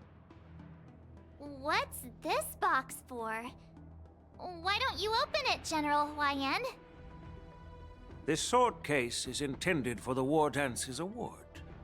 It's empty now, but in a few days, a precious sword will be delivered and stored inside. I don't mean to boast about our skills, but this sword represents the pinnacle of the Zhuming's craftsmanship. It has a legendary history, full of heroic tales from foreign lands, tales that are too detailed to be summarized in just a few words. Since the delegation delivering the sword hasn't arrived yet, I'll just leave the case here for now. I've been wondering who would be worthy of such a sword. And then it hit me. I can award it to the champion of the Ringmaster's Challenge. The ceremony's champion is sure to be a perfect match for the sword. Moreover, I hear that Yanqing is an excellent swordmaster, and that he will be representing the Luofu as the Ringmaster, so it seems like a perfect gift for him. Thank you for your generosity, Elder Huayan. If you want to give me a sword, just say the word, Grandpa. No need to beat around the bush. You've got confidence, my girl, but I don't think you can best Yanqing. I know you're all about swords, Miss Yunli. It's just a shame that it's the sword that ultimately chooses its rightful master. Yeah, and even if someone gets their hands on such a precious sword, it'll probably end up in someone else's. The outcome of our duel at the Alchemy Commission is still up in the air. Since you're interested, why don't you represent the Xianzhou Juming and challenge me in the ring? That's exactly what I had in mind. Nobody knows who's gonna come out on top. It could be me, could be someone else. It'll probably be me. But whatever happens, it won't be him.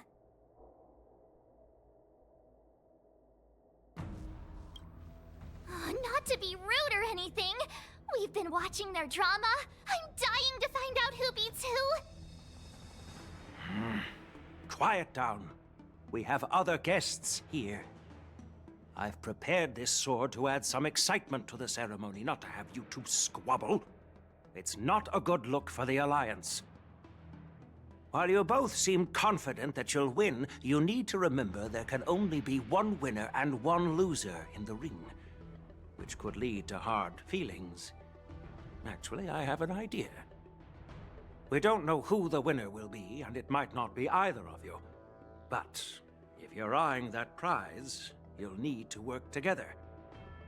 I want you to take on an apprentice who will take part in the war dance and win at least one match. How does that make sense? In my humble opinion, while a Cloud Knight is commendable by securing victories, it's even more so to pass on your skills and spread the way of swordplay. I'd be greatly pleased if this apprentice could represent the Express in the war dance by displaying their Cloud Knight flair and prowess. Well, Elder Huayan's idea is quite interesting. Imparting swordplay skills requires teamwork, and both the winner and the loser will learn a valuable lesson regardless of the outcome. The question is, whom should the two of them take as an apprentice? Huh? Who? Wait, me? I noticed just now that Miss March seemed quite interested in the outcome of your sword fight, so I thought, why not teach her the art of swordplay? Wait, are you serious, General? Why am I being dragged into this all of a sudden? I've never practiced swordplay before. I'm a total newbie. You really think I can learn it? Well, you'll probably realize I have no hope and give up on me. And that'd be so embarrassing. Isn't this a perfect chance for you? I remember you mentioning that you wanted to learn some sword moves. Yeah, I did say that. But this is all happening so quickly, don't you think? Miss March is like a piece of jade in the rough, just waiting to be shaped. The war dance is the perfect opportunity to see what heights she can reach. I appreciate your kind words, General YN. But won't teaching me swordplay be a waste of Yanqing and Yunli's time? They should be preparing for the ceremony. Plus, I heard that each swordmaster has their own special moves. What if they let something slip while teaching me? If everyone knows each other's tactics, won't that make it hard to catch people off guard during the war dance? That's considerate of you, March 7th. But don't worry. It'll take you at least a decade of hard training before you can even start learning special moves. No need to freak out.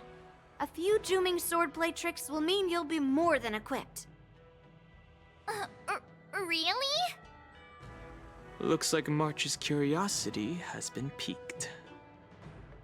The whole point is to know each other's moves. Defeating your opponent in just one move? How boring would that be? Plus, what really decides a swordsman's fate isn't some special move. It's the solid fundamentals. So Miss Yunli has already agreed. What do you say, Yanqing? General, I haven't graduated yet. How can I be qualified to teach swordplay to others? So you're admitting your defeat, huh? If you're not even confident to teach, why don't you let me be the ringmaster instead? Yanqing, teaching an apprentice is also a way of honing your own skills and gaining insights. You've been an apprentice for years. It's about time you looked at swordplay from another perspective. I see, General. Then count me in. Now that Yanqing has agreed too, it all comes down to Miss March giving her nod. It's up to you to make the final decision, March. At least that way, I won't have to worry about you accidentally shooting me in the butt all the time. Hey, I've never missed my target. Then I'm on board. Thank you for your kindness, General YN. Great! Starting tomorrow, Yanqing and Yunli will teach you the basics of the Cloud Knight's swordplay. Yunli and I will head out and purchase some sword practice equipment for Miss March. Think of it as a little initiation gift. You're too kind. Wait, you're giving me a gift? Shouldn't it be the other way around?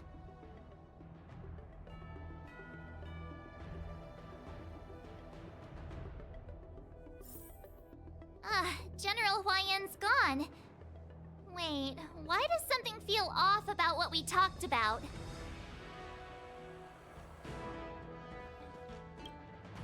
I think we strayed off topic. How did things even get to this point? Yeah, I brought you here because the General said he had some important matters to discuss. But how in the world did Yun Li and I suddenly become Miss March's swordplay mentors? Because General Huayan wants us to stick around on the Luofu for some time. But from his point of view, we're no different from all the other tourists who may leave at any time. Since the crew's actions were mentioned in the Luofu's operations log were given to the Alliance, he probably wants to see firsthand if we're as capable as the report claims, or if we're just some made-up excuse to save face. And he wants to see it for himself during the war dance, which is why he even dragged Yun Li into this. What began as a simple contest between two sword masters has now evolved into you two collaborating to mentor March. Elder Huayan is still that tricky general who likes to give everyone a headache. My apologies. Truth be told, I invited all of you to the ceremony because I wished for you to act as my witnesses. I apologize for not disclosing this information earlier. In the coming weeks, I'll also invite all of you to a meeting with General Fei Xiao, where you may need to answer her questions and clear up any doubts she might have. So please, be prepared for the meeting.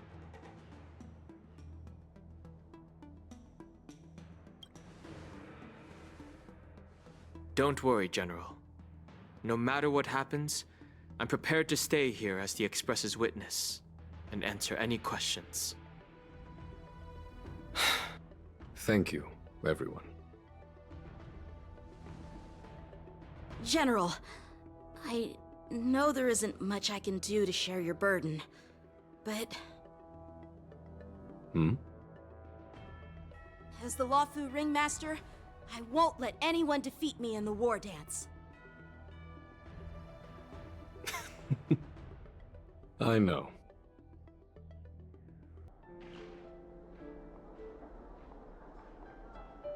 The illustrious Merlin's Claw waiting for me? And for so long, too? It's quite an honor. It's been a while, General Fei Xiao. It's been 30 years since we last saw each other. Right, Yukong? Yes.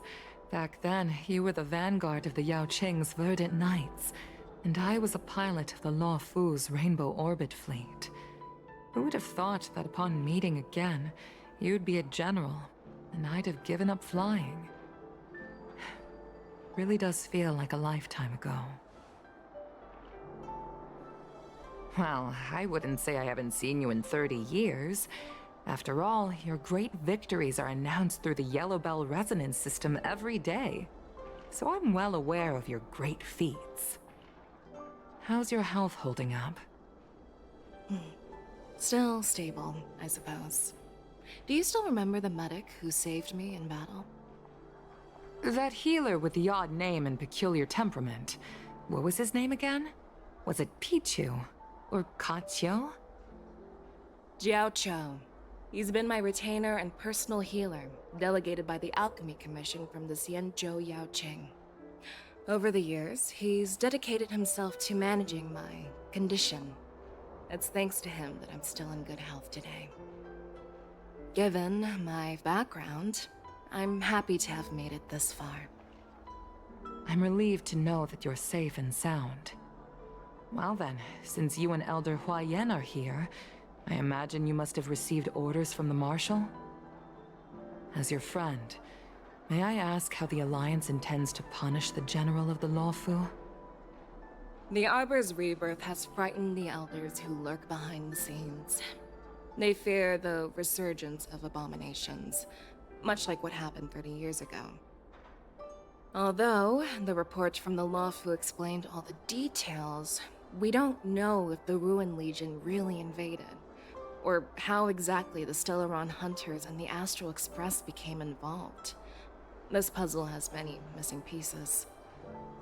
As you know, the fugitive Jing Liu, who mysteriously disappeared many years ago, has resurfaced.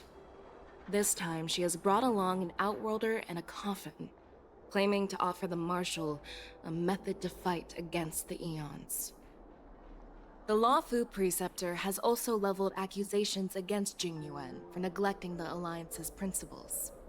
She asserts that Jing Yuan enabled the exiled Imbibitor Lunae to re-enter the Lawfu, thereby unlocking the lunarescent depths within Scale Gorge Waterscape, which in turn disrupted the Vidyadhara's dutiful watch over the Ambrosial Arbor.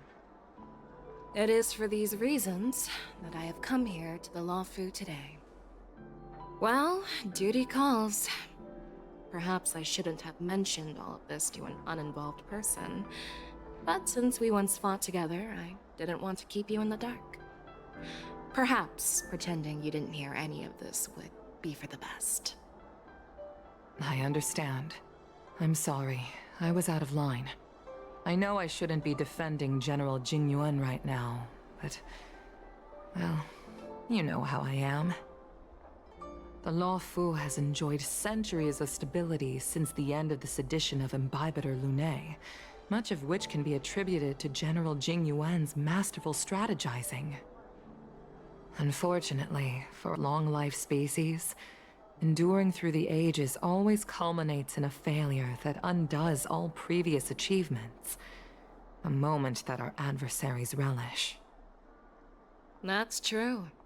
And that's why I'm also here for another purpose. To visit Hule. Hule? You mean that Hule? The Borisin warhead? The same Hule who has been imprisoned in the shackling prison for over 7 centuries? The nemesis of the Foxians who will never be forgiven and shall be imprisoned until the end of the cosmos. I can't quite remember the exact wording, but yes, the very same Hule. Usually, only emissaries from the Xianzhou Yaoqing Skyfaring Commission visit him once every century. Why do you have to visit him now, of all times? The Foxians and the Alliance made a pact to combat the abominations, aiming to achieve justice and free their kin. That werewolf monster is to be forever imprisoned in the dark recesses of the shackling prison, facing unending retribution. Given the situation on the Luofu, those on the Yaoqing are concerned about Hule's imprisonment. I'm afraid that the routine visit every century is no longer sufficient to ease their concerns. That's why I was sent here, to reassure them. It's all bad news. Well, not everything. There might be a silver lining. Oh, by the way, I found some clues about the thing you asked for. Tell me more. The Verdant Knights followed the route you mentioned and discovered the wreckage of the Whistling Flame ship. Unfortunately, there were no survivors and no cargo. However, someone had already been on the scene before we arrived. Our people? Or someone from the IPC? No, neither. Yukong, have you heard of a person named Ron May?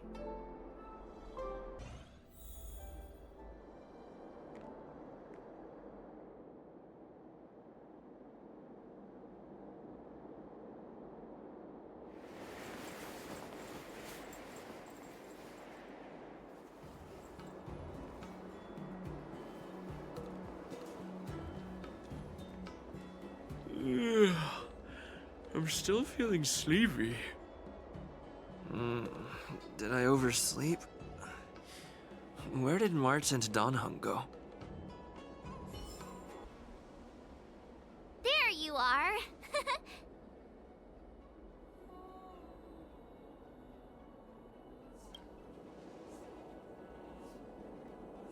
It's an honor to learn from you, Master Yanqing. Oh, in all those immersions and novels I watched, when apprentices want to pay their respects to their masters, they usually bring fancy gifts, kneel, and bow. Oh, I'm really sorry, but I haven't prepared anything yet. Hey, why are you blushing, Master Yanqing? This is, the first time someone has called me Master. I need to, get used to it. Let me make it clear. Swordplay training is about improving your body, mind, and strength. It's not a casual game you can master overnight. I promised General Huayan that I'd teach you Cloud Knight swordplay, so you can participate in the war dance and defeat at least one opponent. I'll do my best, but if you break your master's rules...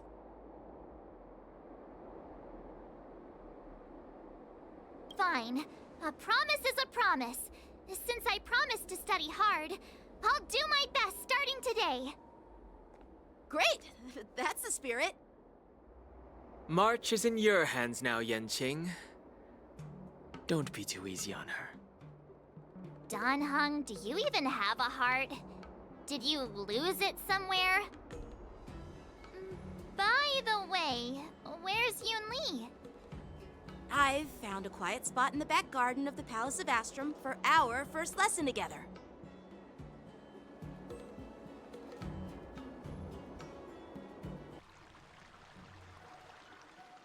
Seriously? It's the first day, and you two are already late? Why is everyone on the Luofu so laid back? So disappointing. Master Yun Li, you're already here. Sorry for keeping you waiting. Oh, wait. Were you trying to teach her in secret? That's sneaky. I'm just showing you what Luofu etiquette is all about. She might be my apprentice, but it's customary for the master to personally escort their apprentice to the place of learning. As the host, I'll be teaching Miss March the essence of Luofu's swordplay, after which she'll emerge victorious in the war dance ring. You won't be complaining about Luofu's swordplay then. Stand aside, rookie. Let me show you how we Zhu-Ming swordmasters treat their apprentices. Quickly, over here, Miss March. This is a reverse mentorship gift from me to you. I hope you put it to good use. What's this? Xianzhou clothing? It's so beautiful! Sword practice requires precise movements. This outfit is tailored to fit perfectly and allows for smooth movements. I even added some small accessories. I put a lot of thought into it. You're awesome, Master Yun Li! See? See? How can you compete with me? I'll teach March 7th the essence of Zhu-Ming swordplay so she can win the contest with my sword skills. Actually, I've prepared something too. Huh? You have a gift for me too, Master Yanqing? Since you want to learn swordplay, Miss March, you'll need suitable weapons. So, I went out of my way to prepare a pair of swords overnight. Unfortunately, I didn't have time to ask the craftsman to customize the swords for you, but I did my best to choose ones that look nice and are suitable for a beginner. I hope you like them, Miss March. Thank you, Master Yanqing! Bet you didn't see that one coming, did you, Yun Li? The real competition is just getting started. I'm so lucky to have two great masters. But why does it feel like things are getting a bit weird?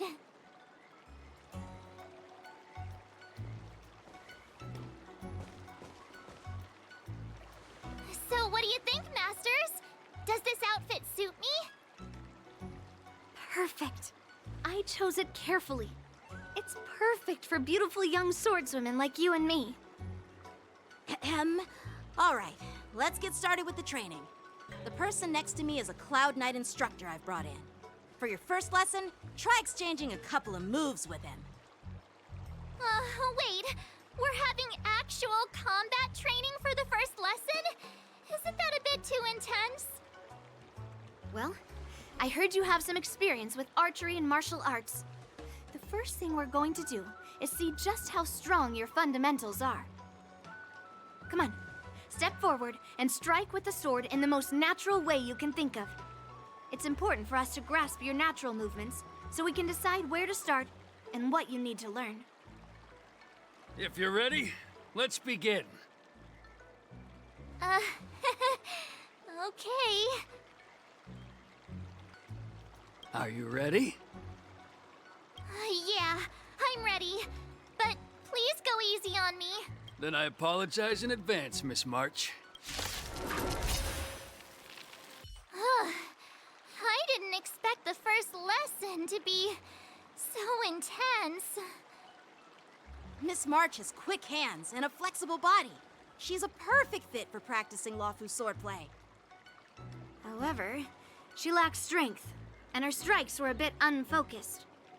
But don't worry, that's totally normal for beginners. Once she starts practicing Zhu-Ming swordplay, she'll make heaps of progress. Given the situation, I believe Miss March should start by working on her strength. Seriously, do you actually know anything about swordplay, or what? I could ask you the same thing. Dual swords require agility. So what's more important than footwork? Instead of focusing on her strengths, we should address her weaknesses. The drawback of wielding two swords is not generating enough force. What good is being quick on your feet if you don't have strength? It's not like we're dancing here. Skilled sword masters know how to play to their strengths and work on their weaknesses. Start with what you're good at, then tackle your weaknesses. That's the right way to learn. You're quite the theorist, huh? Theorist? You claim to be able to talk to swords. So what does that make you? A lunatic? Hey, it's only my first lesson, and you're already arguing. Come on, calm down, masters. I'll have to improve both my footwork and strength anyway, so it doesn't matter which one comes first. But it does matter. Just listen to me, March 7th. Aww.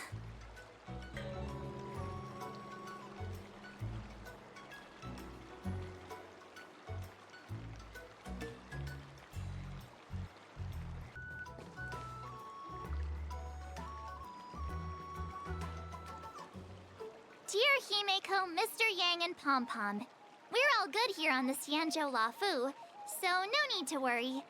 By the way, how's your trip going? As for me, I've somehow become the apprentice to two Cloud Knight sword masters, and I've been honing my sword skills with their guidance. One of them is Yanqing, the boy we've all met before. The other is Yun Li, the granddaughter of General Hua Yan from the Xianzhou Juming. Both masters are super strict, giving me a real taste of how hard sword training can be. I tried to drag him into this, but he refused.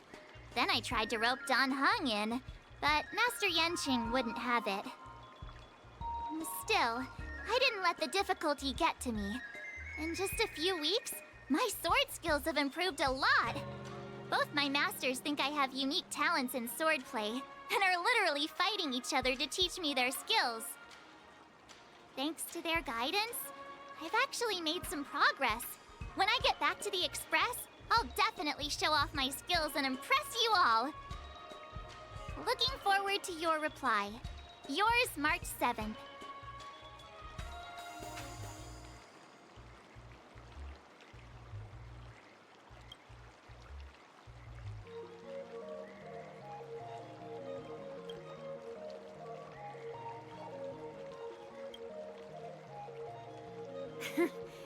Well done. Let's call it a day.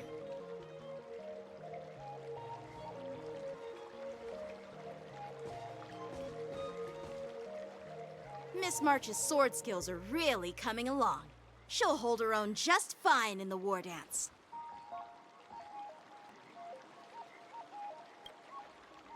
Just you wait and see. I'll show off my skills in the ring and win a match.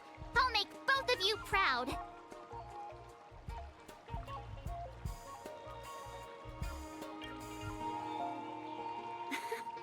Can you believe it?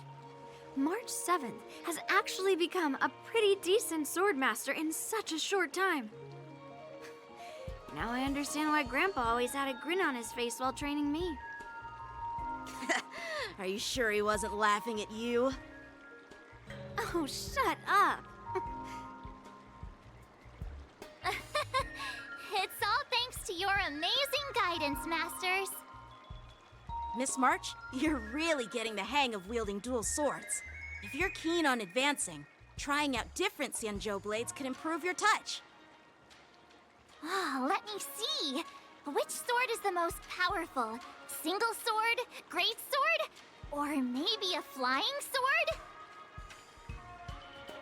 There's no such thing as the most powerful sword.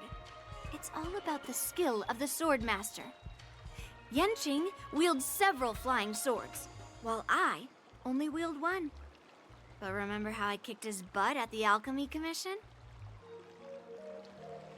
First, you didn't kick my butt. Second, you'll never kick my butt.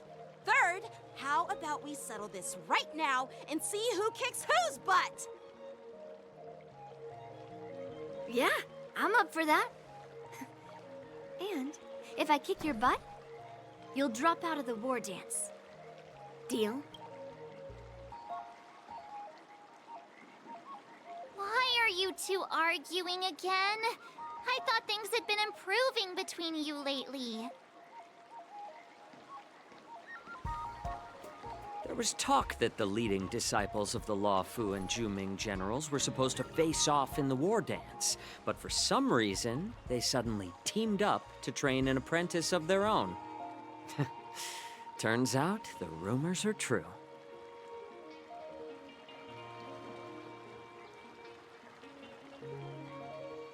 Tomorrow is the big day of the war dance.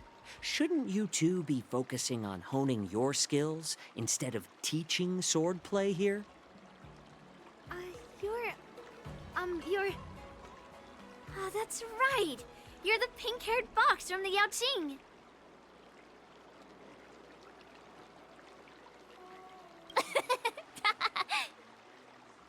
What are you laughing at?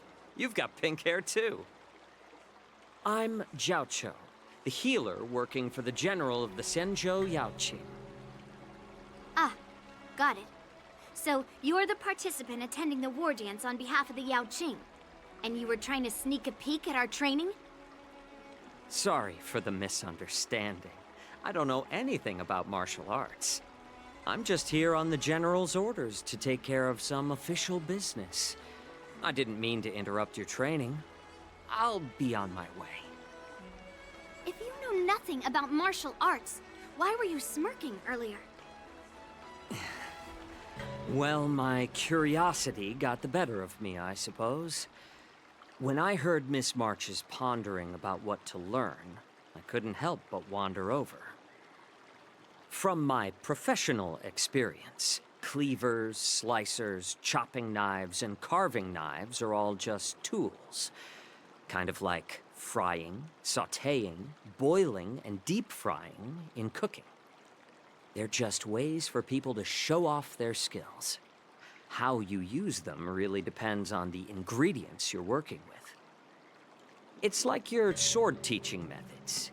If you align your ingredient, in other words, your apprentice's natural tendencies, with the right cooking method, by which I mean the teaching method that best suits her, she'll make double the progress in half the time. For example, golden eggplant tastes best when fried, cloud peppers when stir-fried, and yellow boulder beef when simmered.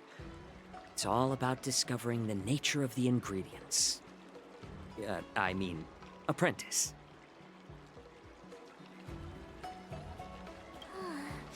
All this talk about food is making me hungry.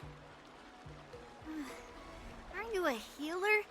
Why are you talking about food? Well, it's just a metaphor. The medicinal school I follow on the Xianzhou Yaoqing is called the Ranja School, that specializes in food therapy. So it's only natural that I know a thing or two about cooking. So, you're the general's cook? I'm a healer. But anyway, a cook who isn't interested in health doesn't make for a good advisor. Fine. Call me a cook if you want. Seeing the way you're looking at me, it's obvious you think I'm just some feeble academic who likes to blabber on about martial arts.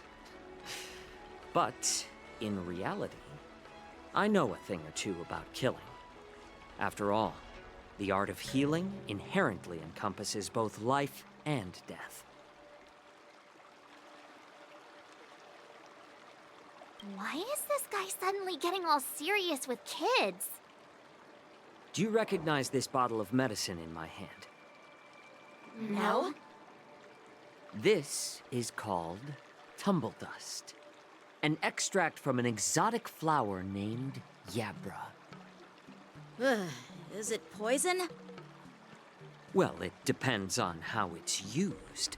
With just one drop, It's able to numb a patient's body during surgery, making them painless throughout the entire process. However, increase the dose or the potency, and it'll slow the metabolism, making the blood thin and resulting in the loss of all senses. Even long-life species cannot escape its effects. This thing can save lives or take them. It's more powerful than the swords in your hands. That may be so, but still, I prefer settling things with a sword than, you know. Huh. Looks like I did get you all wrong. You're not a feeble scholar, but a sinister and despicable one. Hey, why the insults all of a sudden? I'm just sharing some medical knowledge here, not persuading you to poison anyone. Seems like you get real excited when talking about poison. I can't tell if that's an honorable thing or sinister. Picture this. 2 individuals. The one standing is full of malice. The other lying down is honorable and righteous. How can the one who's lying down label the one standing as sinister? In the throes of combat, where life and death hinge on a singular moment, every idea fades into nothingness. The only thing that matters is staying alive. Surviving the battlefield reshapes all notions of worth, be it integrity or treachery. In my eyes, their significance is negligible. Perhaps you've underestimated Yunli and me, Mr. Jiaoqiu. We may be young, but we've seen our fair share of war. Well, then you should know that the war dance is nothing more than a contest. So why are you so focused on it? When I was appointed as the ringmaster for the war dance, I asked the general, we Cloud Knights are supposed to charge into the fray and slay enemies. Why do we have to swing swords in a ring just to please an audience? And this is how the general replied. To unsheath your sword in a ring is no different than on the battlefield, as your sword reveals the might of all Cloud Knights. The war dance is the perfect chance to showcase martial virtue and forge alliances from all over the cosmos. When we unsheath the sword without drawing blood, we not only display our might, but also the martial virtue of the Cloud Knights. That's quite an insightful statement, Yanqing. Well, my apologies for being so short-sighted. I've been on the Luofu for quite some time, but I haven't had the chance to see the ceremony venue for myself yet. Hearing you speak so highly of it has piqued my curiosity. Would you mind showing me around? You want to see the Sky Splitter ship where the war dance will be held? Let's go! I bet Yunli and Miss March haven't seen it either, right? Well then, I'll give you all a tour.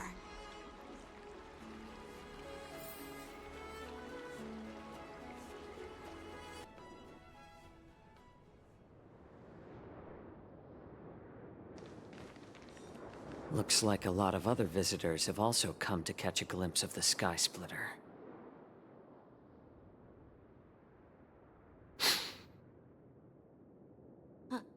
What's up, Mr. Jiaoqiu? No, it's nothing.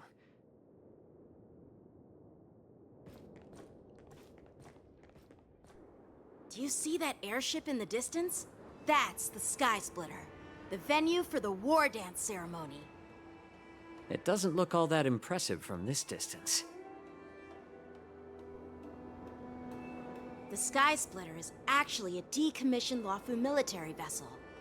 People aren't allowed on board until the war dance officially commences. Tomorrow, when the bell rings and the ceremonial cannons roar, I'll be there representing the Cloud Knights of the Xianzhou Luofu, standing in the ring, ready to take on challengers from all over the cosmos.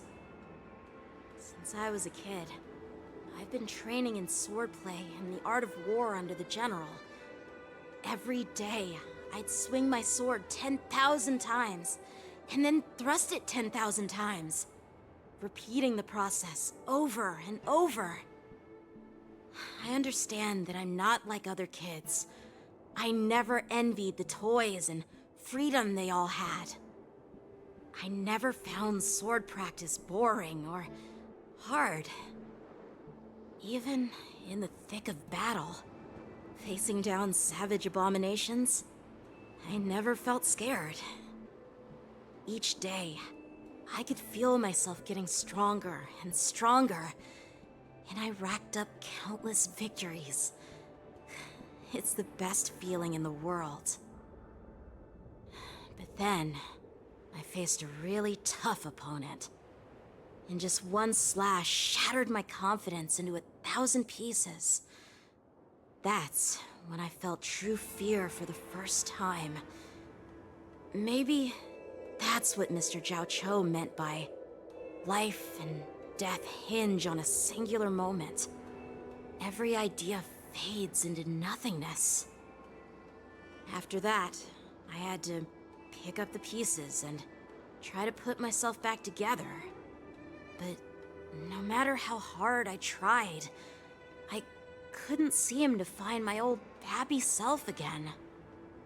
I often ask myself, why do I wield my sword? If defeat is inevitable, why do I continue to fight? Is it to reclaim the joy of victory? To meet the General's expectations? Or to secure my honor among the Cloud Knights? While the General could teach me the art of swordplay, he couldn't teach me why I should keep on going. He said the reason must come from within myself. I've been struggling to find that reason. But after talking with you, Mr. Jiao Cho, I think I already have that reason in mind. As a member of the Cloud Knights and the General's apprentice, I've had a weight on my shoulders. And I know there's still more to shoulder. But when I wield my sword, it feels like I'm letting go of everything. I love the feeling of giving it my all, facing any obstacle in front of me, pressing forward. That's why I wield my sword. Oh, Yanqing. So young, yet so grown up. By the way, how old are you exactly? Age doesn't really matter. All sword masters will understand how I feel. I get it. Looks like all the kids on the Luofu live tough lives. So, how about you, Miss Yunli? It's not polite to ask a girl her age, no matter which Xianzhou ship you're on. I'm not asking your age. I'm asking if you have a dream like Yanqing has. You don't talk like a cook. You sound more like a TV host or something. Need I repeat myself again? I'm a healer. Well, I don't have a dream like Yanqing does. The only reason I'm participating in the Ringmaster's Challenge is because I made a promise to my grandfather that I'd win the precious sword he's contributed to the war dance. Sounds like that mind of yours is just filled with swords. I bet you've got nothing better on your mind. My father was a craftsman on the Xianzhou Juming. Because of his foolishness, many innocent people fell victim to the cursed swords he forged. Since I was a kid, it's been clear to me that not everyone deserves to have a weapon in their hands. Giving them a sword is no different than being cruel to the innocent. So, whenever I come across someone unworthy of a sword, I can't help but want to take it away from them. Given that Yanqing is the war dance ringmaster, I'm stepping up to challenge him. To ensure the precious sword doesn't fall into the hands of an unworthy master. Hey, what do you mean by an unworthy master? I see. It's not easy for kids on the Juming either. Well, it's better to have a reason for wielding a sword than to be lost and confused.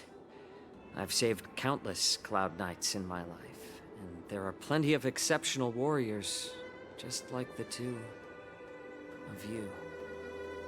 What happened, Mr. Zhao Cho? Oh, nothing.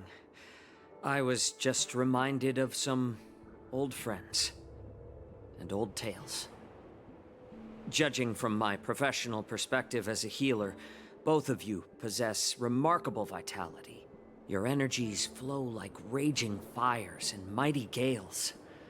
The upcoming fight will definitely be impressive. Well, we've seen the Sky Splitter and toured the Stargazer Navalia. I guess it's time to say goodbye for now. What? You're leaving already? But you haven't asked me about my dreams. I've been working hard too, you know. It's getting late, Miss March. Unlike you lot, I'm a grown-up bound by responsibilities and duties. The tasks entrusted to me by the General won't complete themselves. By the way, Yanqing, is it normal to have so many people wandering around in an automated area like the Stargazer Navalia? Actually, this is a restricted area. But since you're all guests, I made an exception, so you could take a look around. I understand. Well, I'll take my leave. I wish you both the best of luck in the ring tomorrow.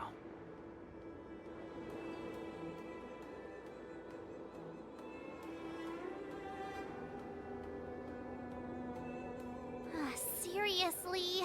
I just spent so much time thinking about my dream that he didn't even ask me. Now that we're done with our tour of the Sky Splitter, shall we continue with our training? Why don't we take a day off? What? You want to secretly practice swordplay by yourself? Dream on. You know cramming before a fight never works out. For some reason, seeing the Sky Splitter has boosted my confidence. So, I've decided to conserve my strength for tomorrow. All right, I'll take you out of the Stargazer Navalia. Oh, just shut up, Red Fang. This is not a beast ship. I need some time to take care of things. You willingly donned the skin of a lowly beast to join this mission, dedicating yourself to our glorious cause. And now you're telling me you can't handle it? Do you realize how many ships we need? I'm doing my best, all right? It takes time to figure all this out. When the guns go off tomorrow, all eyes will be on it. That'll be our only chance. How's that? Who's there?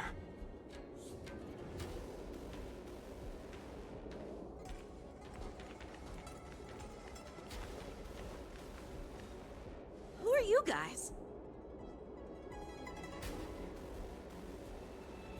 An impromptu inspection. Why are there outsiders loitering in Stargazer Navalia? And a bunch of kids at that. Hey, kids, didn't your parents ever tell you to stay away from the Stargazer Navalia? I know it's an automated facility, but it doesn't mean you can just break in and do what you want.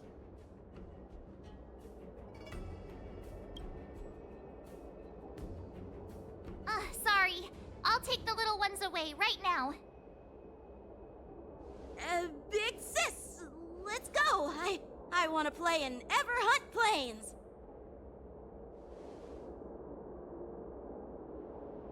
Huh? Everhunt Plains?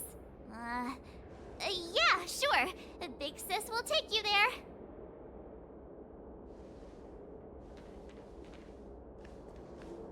Shuha! You should have let me. The overhaul is done, and everything looks good. We should leave.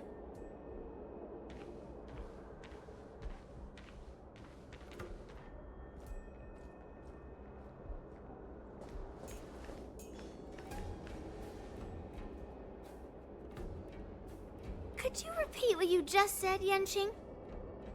What did I say? Big sis, let's go. I want to play in Everhorn Plains. Come on. Can't you read the room? Something is definitely off about the 3 people we just met. Yeah, anyone could see that. I just wanted to hear you say it again. That pink-haired fox tried to say something. I'm pretty sure he sensed something fishy. Since he's not familiar with this place, he just dropped us a hint. But you didn't seem to be paying attention at all. I knew that from the beginning.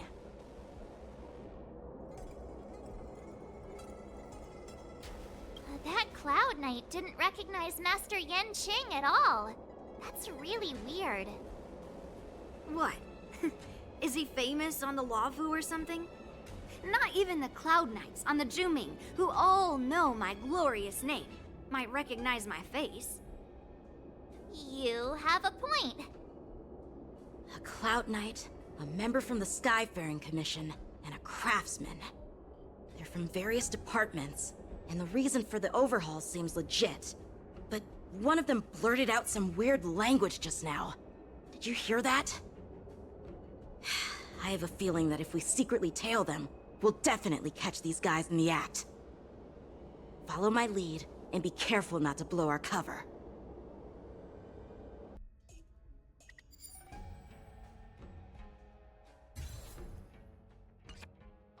We should have just killed those lowly beasts. Those little brats won't take up much space. There are boxes all over this place. Just dump them into one and no one will notice. Cut the theatrics, Grulok. Even the slightest slip-up could interfere with Lord Moktok's plans. So where are we heading next? To check the freight skiffs. We've got a lot of preparations to do. Also, don't forget to take those crates with you. Weapons, supplies. We've got to be well prepared. Otherwise, we're screwed. So, are they smugglers? What exactly are they up to? I have no clue, but they seem to be moving those crates. I've got an idea. We can hide inside the crates and follow them.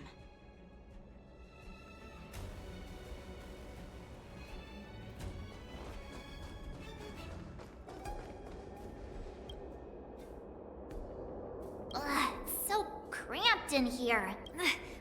I can hardly breathe. Just hang in there.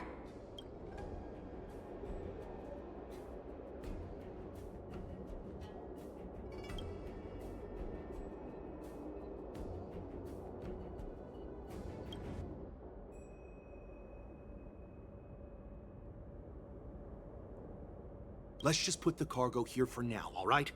Then we'll move on to inspect the ships. Lord Moktok said that as soon as we're done, we're to board the freight skiff and leave this place. Don't worry, I've changed the shipping schedule. You two, come with me. Is it just me? I keep smelling that stench of lowly beasts everywhere we go. Don't be so paranoid.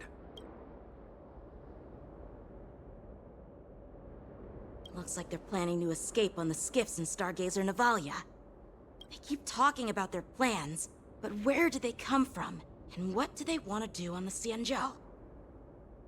They're definitely up to something bad.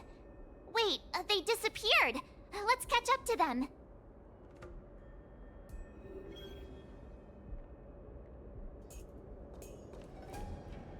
Tread softly, breathe quietly, and make sure to keep an eye on them. Hide out of sight as soon as there's any sign of activity. What are they up to? They're all wearing official uniforms, but I'm pretty sure they're not members of the Skyfaring Commission, the Artisanship Commission, or the Cloud Knights. This is way too suspicious. Never mind who they are. Let's just film them. That way, if they do anything bad, we'll have solid evidence against them.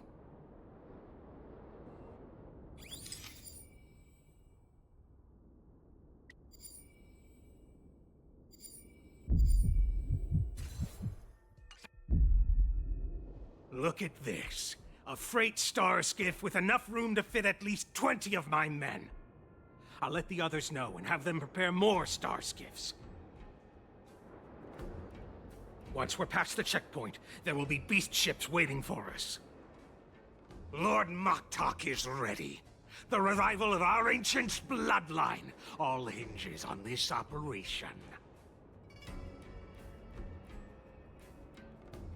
What did he just say? Beast ships?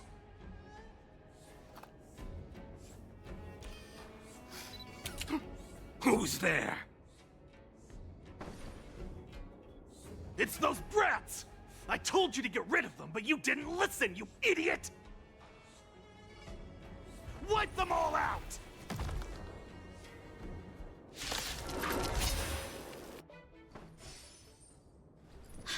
How is this possible? How did these Foxians change their appearances like that? They're not Foxians at all. They revealed their true form. They're Borisin, just like the bandits I defeated on the IPC ship. Wait, that means...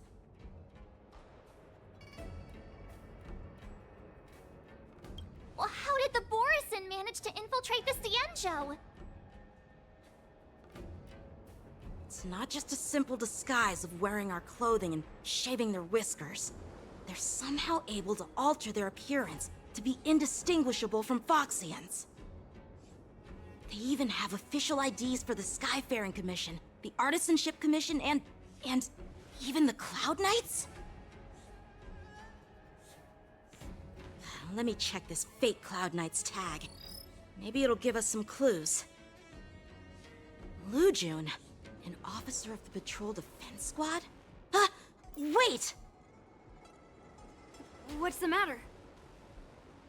I encountered a patrol officer named Lujun before. It was a few weeks ago, when we were transporting the Borisin prisoners. If they can forge official identities and move around the Cienjo without raising suspicion... Oh no, this is bad. Even worse. If you find one cockroach on the Express, it usually means... There are more Borisin hiding on the Cienjo. I bet their plan is much bigger than just stealing information. We've got to report this to the Seat of Divine Foresight.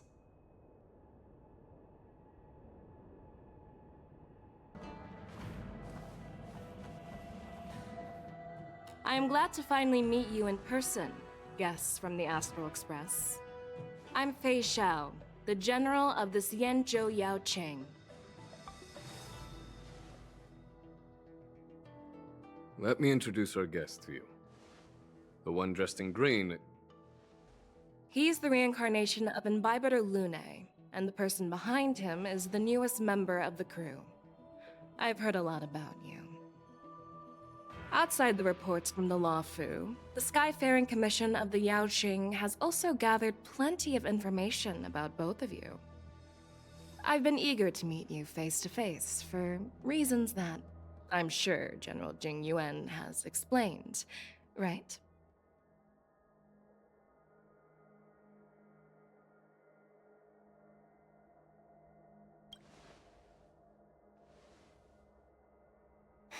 That's right.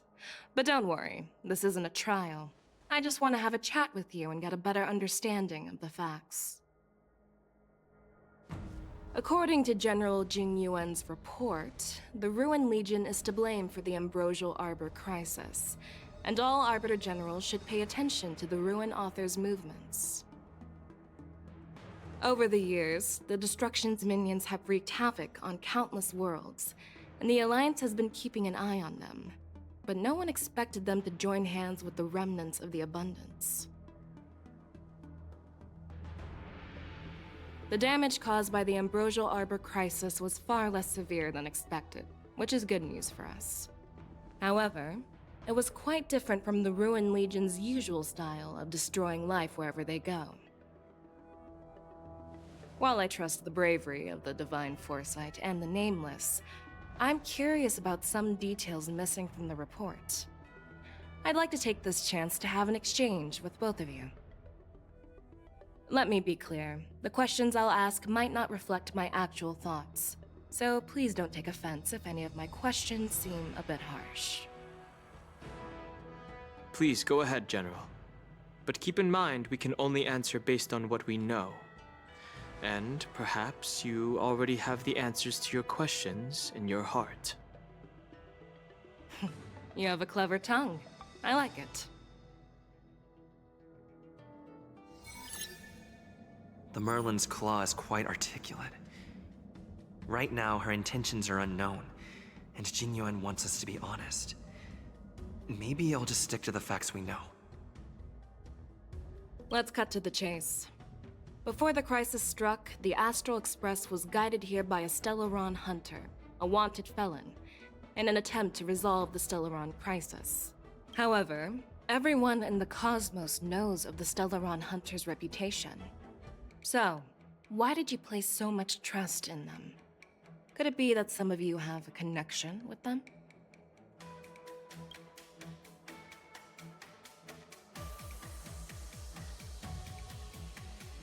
Apart from the Lafu, there are many other worlds suffering from Stellaron corrosion.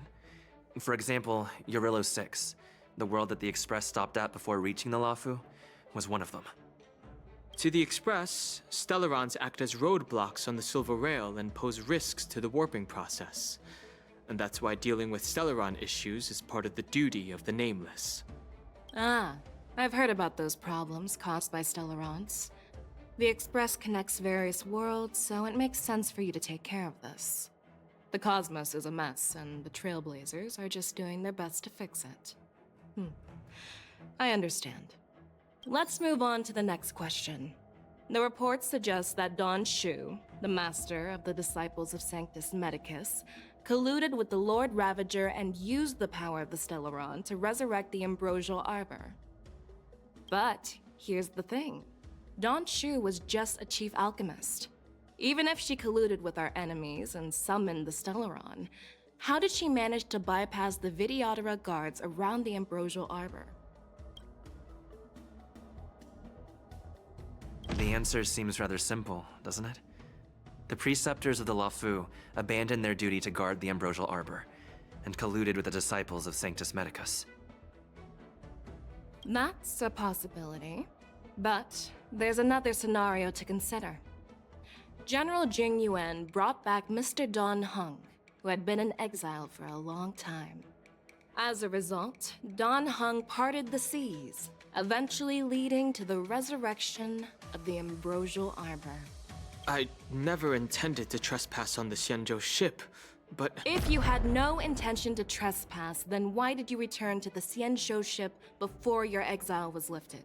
I was concerned about the safety of my companions, so I had to act brazenly. I alone bear the blame. Please don't worry, Mr. Don Hung. If someone must be held accountable, it won't fall solely on your shoulders. According to the report, Lord Ravager Fantilia is the mastermind behind the entire conspiracy. She disguised herself as an ambassador of the Skyfaring Commission and traveled with you, only to vanish without a trace later on. It seems too convenient to label her as a scapegoat.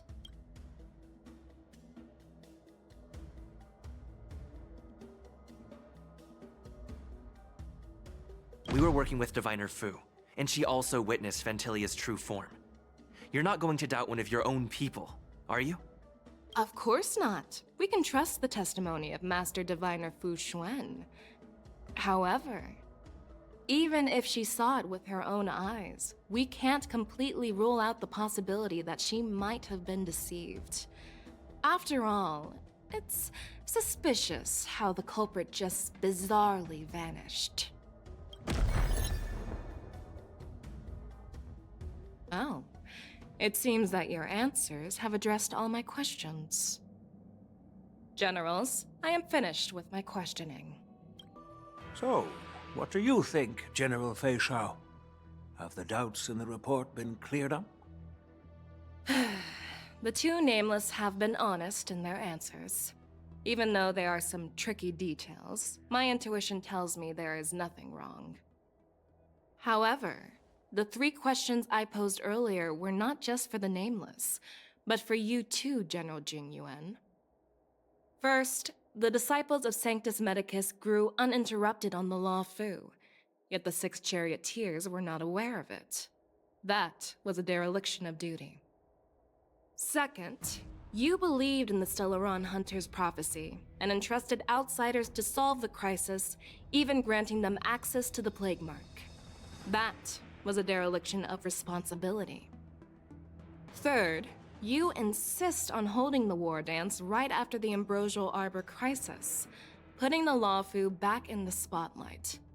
That is a dereliction of wisdom. Merlin's Claw. Is this your line of thinking, or the Ten Lords? From the moment I walked in, I made it clear that the questions I'd ask might not reflect my actual thoughts. The disciples of Sanctus Medicus were deeply rooted and had been plotting for a long time. I admit it was my negligence for not noticing it earlier. As for the Stellaron Hunter's prophecy, I didn't believe all of it, but in the end, the Law Fu did survive the Ambrosial Arbor crisis. So, I think it's safe to say that Elio's prophecy about the future holds some merit. And as for the war dance, do you think I'm unaware of the risks? However, risks can also be opportunities. The Law Fu has lain low for too long. I believe it's time to stir up the dregs hidden in the depths and wash them away once and for all. Just as I expected from our sophisticated divine foresight. You have a way with words. I like it. But, unfortunately, ever since the report was submitted, the Alliance has been filled with rumors and speculation. Even within the Lawfu, there are people accusing you of neglecting your duties, resulting in the Ambrosial Arbor's resurrection. So what are your thoughts on all of this, General Fei Shao? As a fellow Arbiter General, I fully understand the difficulties of this position. Personally, I think all these rumors are meaningless drivel. Across the sea of stars, the divine foresight knows better than anyone else what happened on the Lawfu and the meaning behind it. Just as what happened on the Xianzhou Yaoqing recently. You mean the Xianzhou Yaoqing is also... The scouts of the Verdant Knights have sent back reports that Borisin are making trouble again. The Borisin packs that were once divided and scattered have started swallowing each other up, forming larger and larger packs. Moreover, there's an entity named Mongus behind it all. An entity? According to the report, this entity isn't actually a Borisin. It's a woman claiming to be the messenger of the Master of Immortality. She's described as having 12 faces and 12 pairs of fangs, as cruel as poison and as elusive as quicksand. The Borisin believe she'll give them a chance to rise again. That's Ventilia. That's right. You're lucky that I'm the one who came this time. If it were the Patina Justice or the Seer Strategist, this conversation might not be so friendly. I've always had faith in my instincts, so I don't doubt your good intentions. But the Alliance has its fair share of questions and doubts about the Lawfu. So, my plan is to come up with an acceptable answer to satisfy the Alliance. What's in this plan, General Fei Shao? General Jing Yuan, you already know what has to be done. But since you don't want to be the bad guy, I'll take care of it for you. You need the final word from the Ten Lords Commission to quell any doubts. And for that, I'll have to ask the two Nameless to visit the Shackling Prison. No, I'm not imprisoning you. While you're there, I'll ask a judge in the Ten Lords Commission's Interrogation Division to record a detailed testimony with the karmic mirror from both of you. We'll fill in the gaps that weren't covered in the report and silence any protests within the Alliance. I'm okay with that. Your willingness to help is truly heartwarming, youngsters. Then, as the Merlin's Claw requests... Oh, there's one more thing. This testimony is for silencing the voices of opposition within the Alliance, but I would like to urge General Jing Yuan to listen to the pleas of the Foxians on the Xianzhou Yaoqing. So, you are here for Hule. Exactly. Hule is locked up in the Luofu's Shackling Prison. Since he is the broodlord of the Borisin, I want to transfer him onto the Xianzhou Yaoqing and imprison him there. The recent movements of the Borisin suggest they're planning something big, so we must act preemptively. It makes sense to have the Foxians keep an eye on their arch-nemesis. Since you trust my judgment, I'll repay that trust. What do you think about all this, General Huayan? I was worried this would turn into a heated argument, but it seems like both of you are on the same page, solving each other's problems. I couldn't have asked for a better outcome. And as for Hule, I'll send my lieutenants Zhao Chou and Moza to check on his condition in prison and ready him for transport. If there are no more questions, shall we get this started?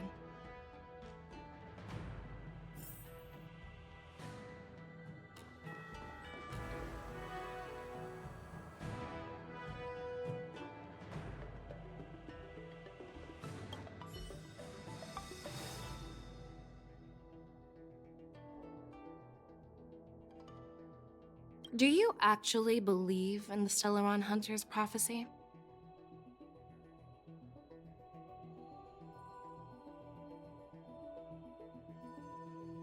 The Xianzhou's matrix of prescience can also predict the future. Do you believe in its prophecies? I understand. While words can be deceiving, your gaze, your breathing, and your scent, they reveal more than your words do. I trust my intuition more than any words. Well, I'm glad we managed to talk this out. I'm really sorry about all this. But the testimony in the Shackling Prison won't take up much of your time. I'll call for a messenger to take you to the Interrogation Division. You just need to give your testimony, and then you can head back. So no need to worry. As you wish, General.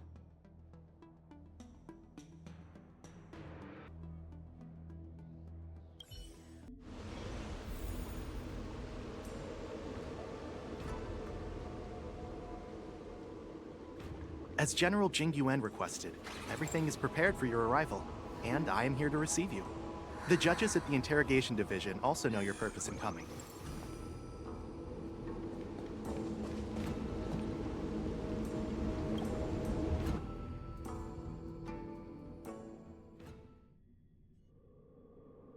The Shackling Prison. I didn't expect to be back here after all these years. Danhong. Don't worry about me. If you're ready, I'll open the gate for you.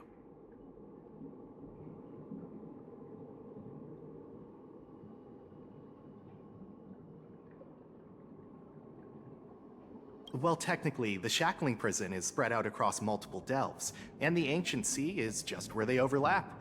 Please, come on in, dear guests.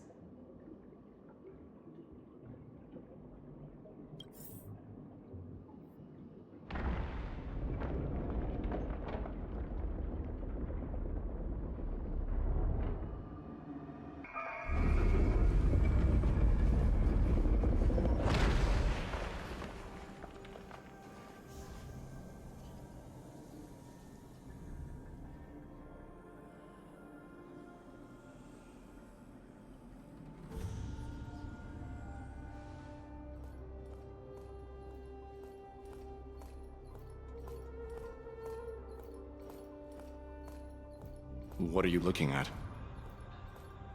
The shackling prison on the Luofu is completely different from the one on the Yaoqing. It's completely underwater. Whether it's in the clouds or underwater, breaking free would still be a piece of cake for me. Still thinking about your old jailbreak tricks, huh? Forget it. You're free now. Just don't do anything stupid, or the judges will throw you back in there and lock you up for a few hundred years. You'll see me again in just a few days. Taking Hule back to the Yaoqing means a lot to the Foxians on the ship, and to the General herself. So stay alert.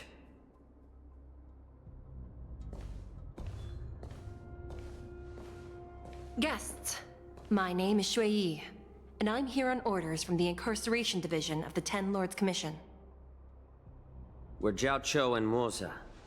General Fei Xiao sent us to extradite the Borisin criminal Hule to the Yaoqing.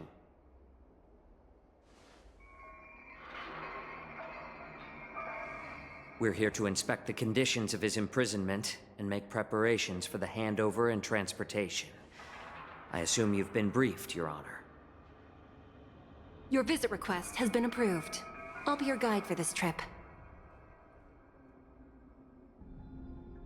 Prisoner Hule, the warhead and brood lord of the Borisin Abominations of Abundance and the arch-nemesis of the Foxians, is responsible for 2,123 wars of aggression and countless associated crimes. Due to his heinous acts, he has been imprisoned in the depths of the shackling prison and subjected to the punishment of the Forest of Swords until the end of time. He shall never be pardoned. No need to repeat his crimes and sentence, Your Honor. He is the greatest enemy of us Foxians. The stories of his atrocities are used to terrify our children. I'm well aware of every crime he's committed. Let's move on to the next step. When it comes to visiting criminals, there are rules in place to ensure your safety. I know you've heard legends about Hule since you were children, but your knowledge about him is likely very limited. Only the judges of the Ten Lords Commission truly know what kind of abomination is locked up at the bottom of the shackling prison. It has been centuries since Jing Liu, the former sword champion of the Luofu, captured Hule. And during all those years, we never provided him with any food. Yet he somehow managed to stay alive. It defies all the documented physical characteristics of the Borisin. The Forest of Swords, forged by the Punishment Division, is a device of intense torment, used to execute sinful abominations. Most Borisin die within 3 days in the forest, but Hule is different. Every time the blades pierce him, his body instantly heals. Despite the brutal punishment, he somehow manages to survive. The complex rules are there because of his abnormal characteristics. Do you understand now? I apologize for any offense caused. Please continue, Your Honor. I've given you the instructions regarding Hule's visitation. Please make sure you read them carefully.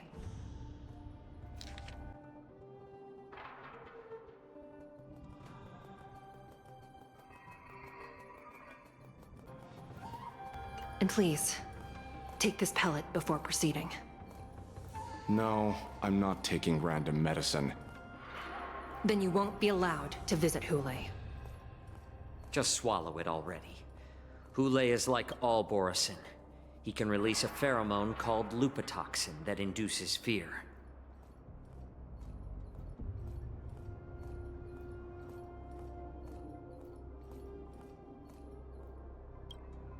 Thousands of years ago, we Foxians were enslaved by the Borisin. Not because we were naturally weaker, but because of their lupatoxin. This pill is for our own mental well-being. I understand. I knew you were a reasonable person. Now that we've taken the medicine, let's proceed.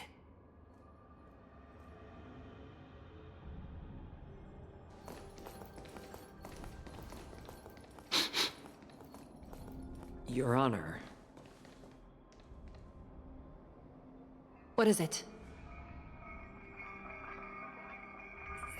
No. Never mind. Maybe I'm just imagining things. Let's keep moving.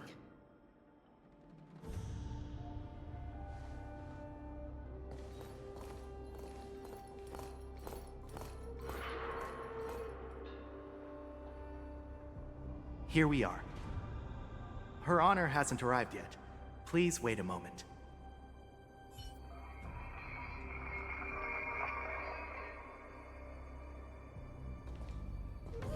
This place...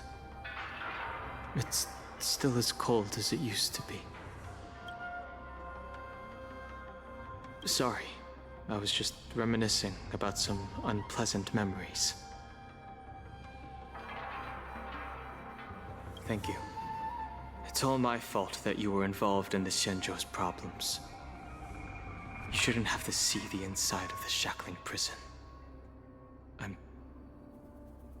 I'm so sorry. I wish I could show you the real sights of the Luofu.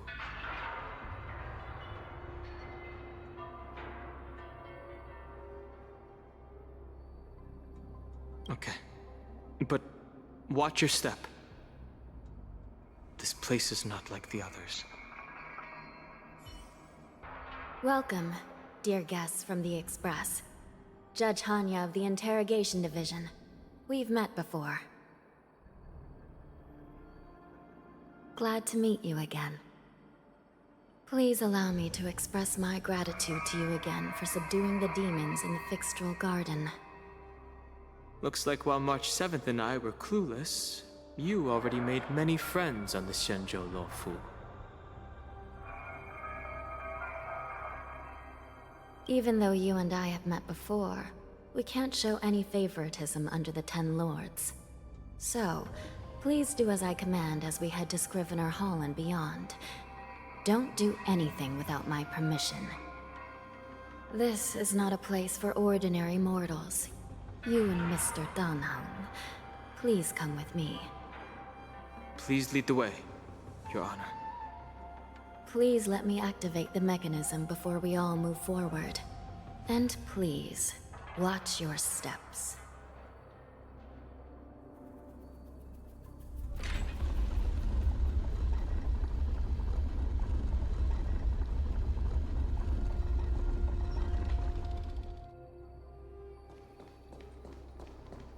Be very careful and watch your step as you make your way through. The terrain inside the shackling prison is treacherous. One wrong move, and you could end up plunging into the depths. And if you're really unlucky, you might be frozen solid or burned to a crisp before anyone can help you. Gee. But with your skills, I don't think you need to worry about that. You're funny. This prison does contain many layers. We even brought in Videodora Icor line craftsmen to introduce the ingenuity of Delve enchantment. What you're seeing now is just one part of the shackling prison. Perhaps. Judging from the appearance, much of the architecture in this prison has a Vidyadoran style. So, perhaps they did have a hand in building this place back then. As for how many floors there are, well, not even us judges know for sure. But there's a legend among us judges that a short-life prisoner once tried to escape, but ended up falling into the depths.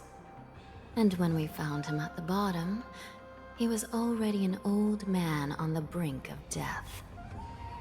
Did he spend his whole life falling? Or did some long-life prisoner drain his life essence? We'll never know. Anyway, please don't try anything like that. Please, come this way. I heard the war dance is about to be held in the mortal world. I remember watching a sword duel at the war dance with my sister when we were young. The Cloud Knight, who was the Luofu's ringmaster, was an amazing swordsman. and their sword flashed like lightning. The Outworld Challenger had fiery red hair and a hand made of steel, which roared like thunder. They battled for a long time before a winner could be declared. Time sure flies. Now, both my sister and I are residents of the Netherworld, and we will never again feel the thrill of a competition. Are there a lot of people in Starskiff Haven due to the war dance?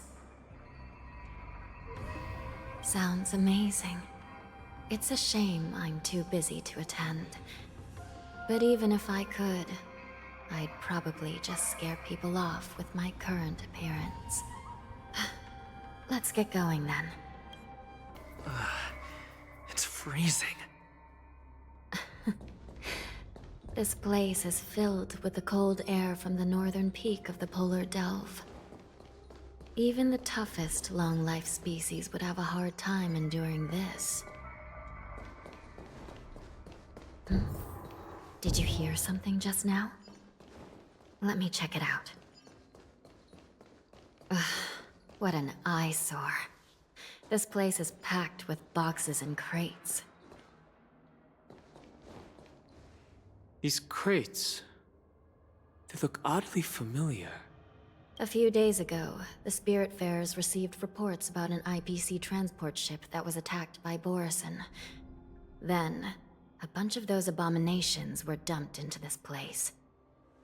I had a feeling there would be trouble during the war dance, but throwing both the pirates and the cargo in jail? That's a new one.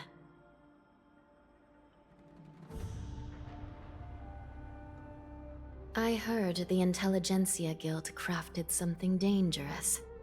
We have many records in the Hall of Karma about these wise ones. They love to tinker with forbidden technologies, always trying to push the limits of Ingenia. I caught a glimpse of the mechs in those crates, and they bear a striking resemblance to Borison. I wonder what they're planning this time. Well, business first. Let's keep moving.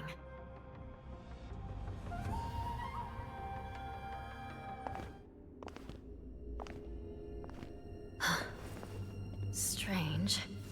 I don't remember checking the containment facilities a second time.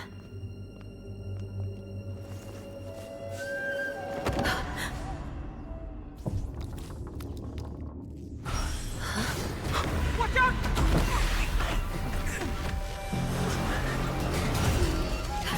Emergency! All wardens prepare for action! Emergency! All wardens prepare for action!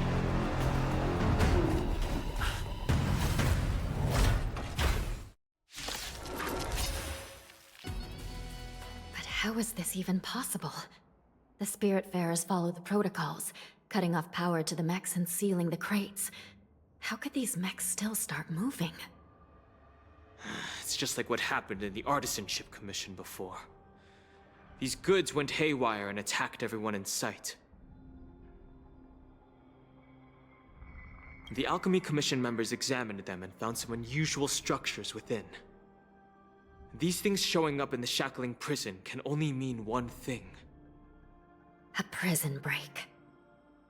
And whoever delivered these goods clearly wanted them to go through the Xianzhou's strict inspection process to show the Skyfaring Commission and Cloud Knights how dangerous they were. They wanted these mechs to end up right here, in the Shackling prison.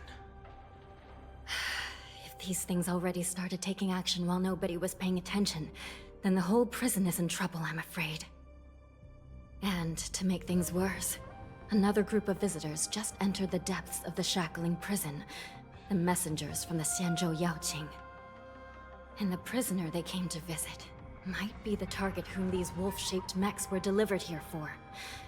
If that vicious beast manages to break free, it will be a catastrophe for the Xianzhou Luofu.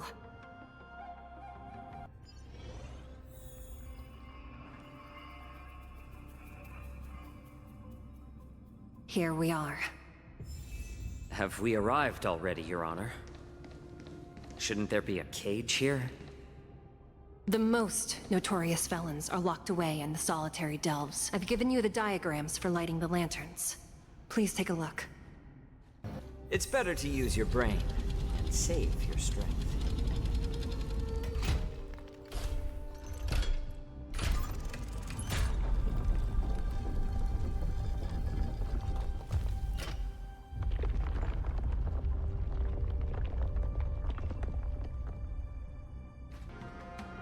Inside the delve, behind this door, is the greatest enemy of the Foxians.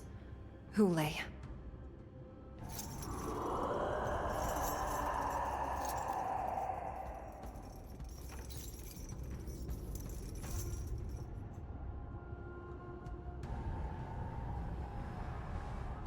According to custom, envoys from the Yao Qing visit the Xianzhou La Fu once every century to check on this abomination's imprisonment and condition.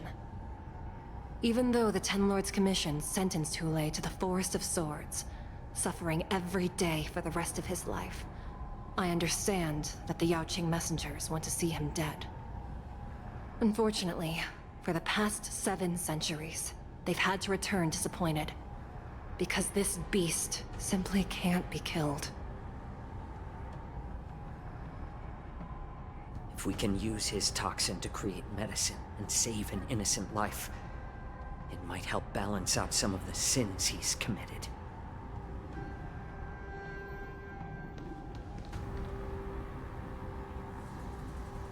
Could you be the key to a cure for the General?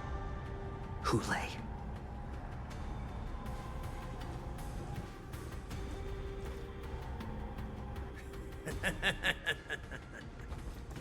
And once again, the envoys of the Yao Qing will leave disappointed.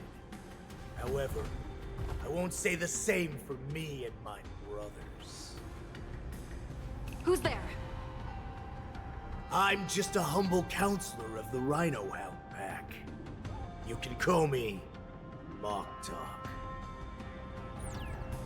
Wardens, intruders on the lowest level! Send reinforcements! Nobody will hear you here, at the bottom of the shackling prison. Thank you for opening up the prison for us, Your Honor. We'll take it from here. No wonder I kept smelling that familiar stench. So it wasn't just my imagination. Do your thing, Morsa. We mustn't let these abominations get any closer! Guard the gate! They can't be allowed in!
Been a long time, boy. Welcome back.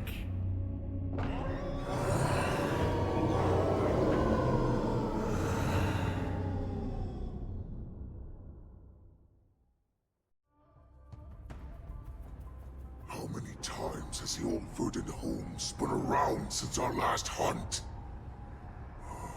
Duran's whelp, tell me your name. Oh, great Hule, nemesis of the Foxians, and the hunter of all beings. I'm Moktok, a humble counselor of the Rhino Hound Pack. I am only one insignificant heir spawned from your bloodline. It's been at least 7 centuries since you led our pack through the hunting grounds of the stars.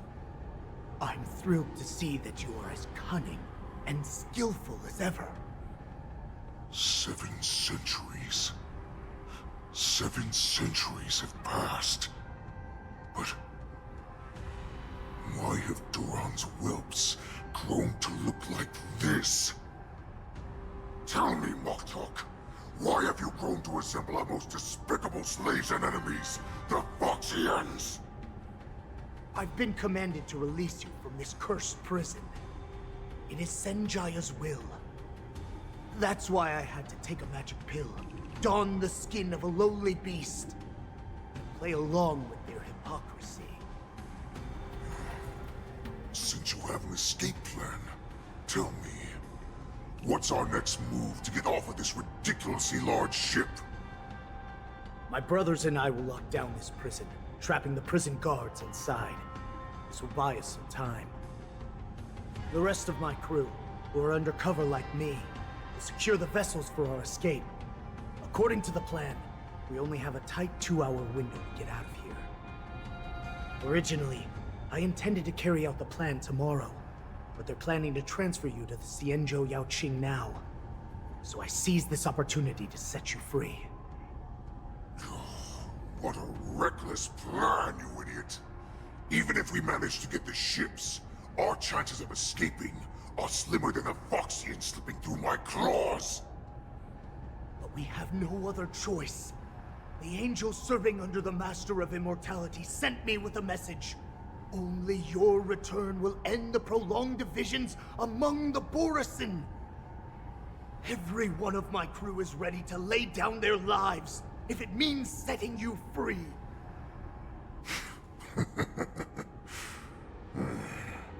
A sneaky weakling like you is actually showing some reckless bravery with this plan.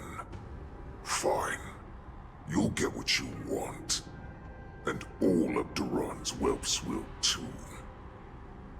Well then, my lord. We should leave now. Before we go, give me one of those magic pills. My lord, you seriously want to don the skin of a lowly beast? That would be a disgrace to your greatness, my lord. You idiot. Greatness means nothing without freedom. Once I get out, I'll need a disguise that won't raise any suspicion. As you wish, my lord. Is that Foxian slave my meal? No, he's an envoy from the Xianzhou Yaoqing. I plead you to endure him a bit, my lord, as he's more valuable as a hostage. Take him, guys. Time to move out.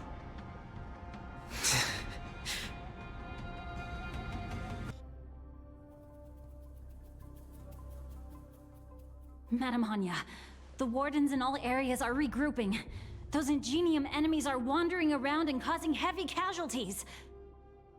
And to make things worse, those iron wolves broke open the cages and let the criminals out. We've called for backup, but it seems like all communication is jammed. Let's preserve our strength and first take down the isolated prisoners. By decree of the 10 Lords, all prison breakers and intruders shall be apprehended, dead or alive. Just a short time ago, the nether key mechanism was activated. It was probably Madame Shui and the Yaoqing messengers, heading to the bottom of the prison. Given the situation, I'm afraid that area is exactly where our enemies are targeting. We mustn't let that vile beast escape from its cage. We've gathered all the prison guards who can still fight, and we'll split up and secure each floor. Go! Those intruders are quite bold. They must have been planning this for quite a while. Indeed, but Borisin tend to favor direct and aggressive approaches. Crafting careful and precise plans like this is simply not their style. Let's focus on the current situation right now. Please help me.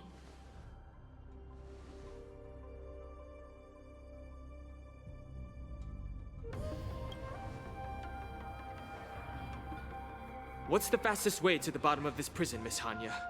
If we don't get there quickly, we'll soon be outnumbered by all the enemies inside. We'll have to bend the rules. Please, follow me.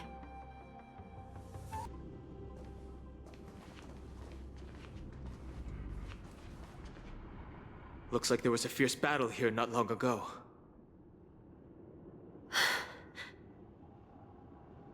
The gate to the prison delve is wide open. Hulei has managed to break free. Where are the Yaoqing messengers? And where's my sister? Are they still alive? Let's look around. Maybe we'll find some clues.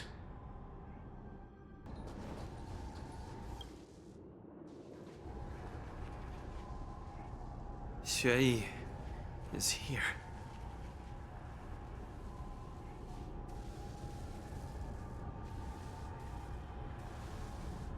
Miss Xueyi bravely sacrificed herself.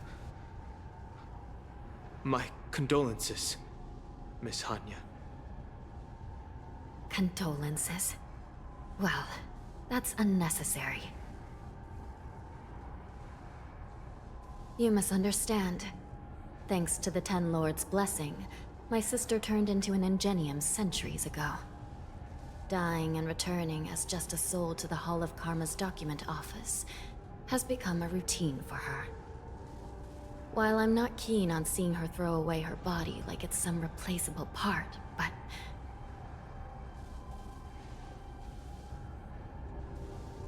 By the way, have you seen bodies that might be the Yaoqing messengers? One of them is a Foxian wearing exquisite clothes, and the other wears a dark cloak, like a fugitive. No. I haven't found any Foxian bodies. Only Borisin ones. So, the intruders and Hulei are holding the Yaoqing messengers hostage. This is the worst situation. With hostages in their grasp, the prison guards can't do anything about the prisoners. If anything happens to the messengers, the relationship between the Yaoqing and the Luofu could be irreversibly damaged. We must rescue the messengers, get out of here, and spread the news. We mustn't give up as long as there's a glimmer of hope.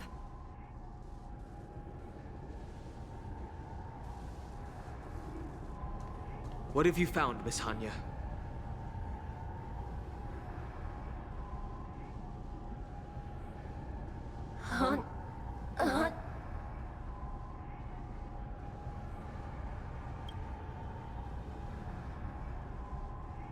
Reconstruct.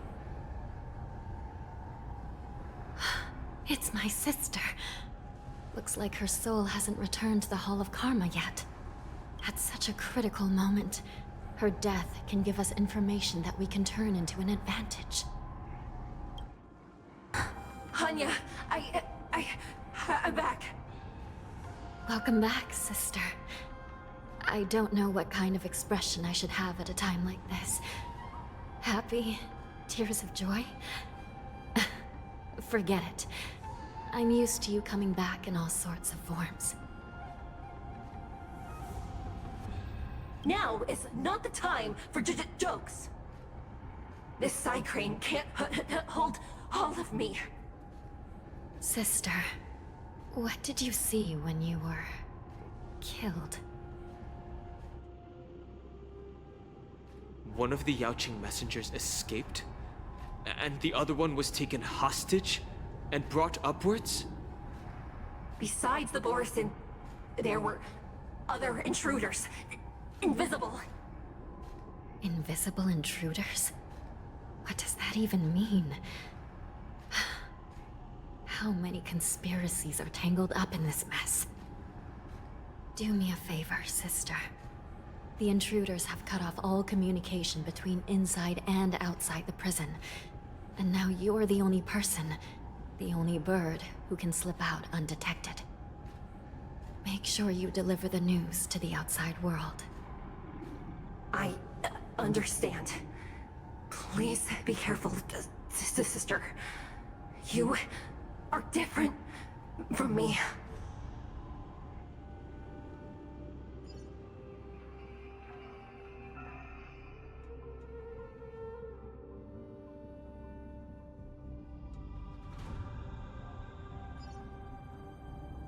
Time is running out, Miss Hanya. If we keep delaying, those Borisin will escape from the prison. All right. If we happen to come across that Yaoqing messenger who got away... No. Stopping Hule should probably be our top priority. Wait! Something feels off. Something's approaching us. The invisible intruders?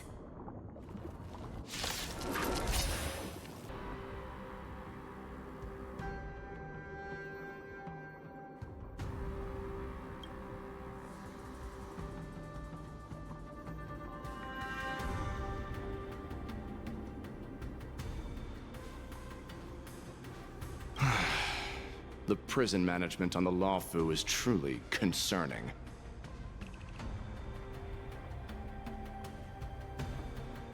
So what if I repeat it? It's the truth after all. The prison management on the Lawfu is truly concerning.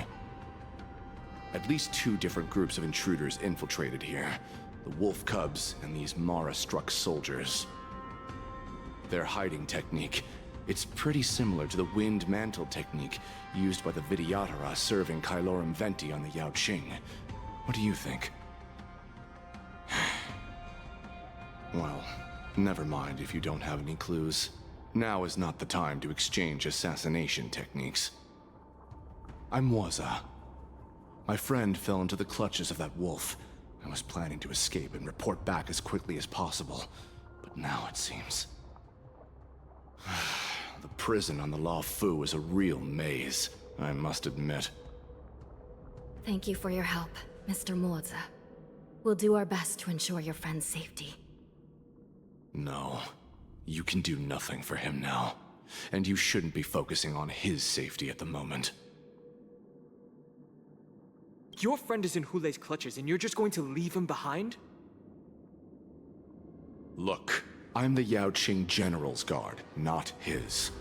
I've seen how that giant wolf fights, and there's no way. Trying to save my friend will only get us killed. I don't know how you think, but I won't throw my life away for a lost cause. Listen up. I've been tracking these fugitives, and I know their next move. They're planning to seal off the entire prison to keep the outside world in the dark.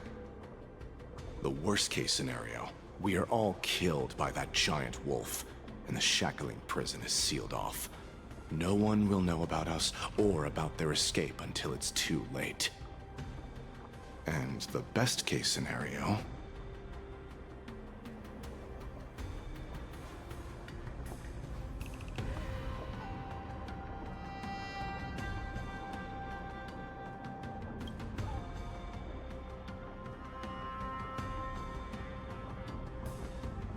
The best-case scenario would be, we seal the gates and trap the enemy inside with us. We can't let that monstrous wolf escape. Hopefully, someone will eventually notice that something is off and come to help. As for whether we'll still be alive by then, it's not something we should think about. You sure have a way of comforting people, Mr. Morza. As a person of the Yaoqing, I've always searched for something meaningful to give my life to. I have to make it out alive. My companions are waiting for me. As a netherworld dweller, I've already died once. Yeah. We won't give up. Not until the very last moment. None of you are part of the Ten Lords' commission, so sacrificing yourselves isn't the right move. As a judge, it's my responsibility to guard this prison, and if someone should step up to stop Hule from escaping, it should be me, not you. Once we reach the gate, I hope you'll help me seal it. After that, I'll do everything I can to fight the Borisin, and you find a safe place to hide and wait for reinforcements. Now, let's proceed upward.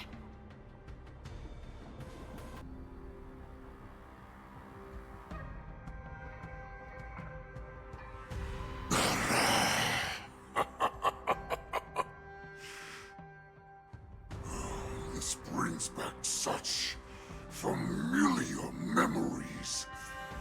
Memories of chasing, gnawing, and tearing.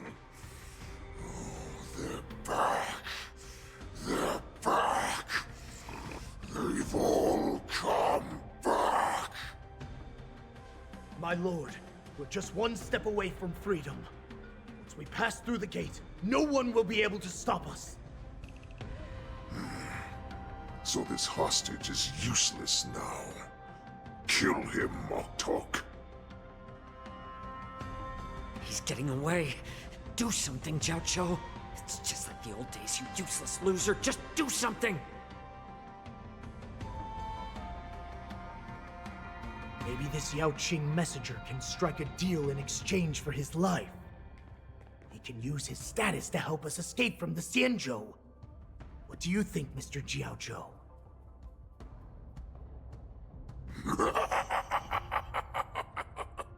Oh, just look at you. Fallen so low during my absence. You're even negotiating with livestock. As far as I recall, no one from the Yao Qing would ever consider a deal with Duran's offspring. I've got to make this beast stay here, whether it's for the sake of Fei Shao or the Yao Qing. Deal. I certainly have more value alive. My identity, my knowledge of the Xianzhou, and my understanding of many things that your minions have no knowledge of. They'll all be valuable. Lowly beast. Muster up that pitiful tongue of yours and plead for what remains of your life. Speak up. I'm afraid you're unaware.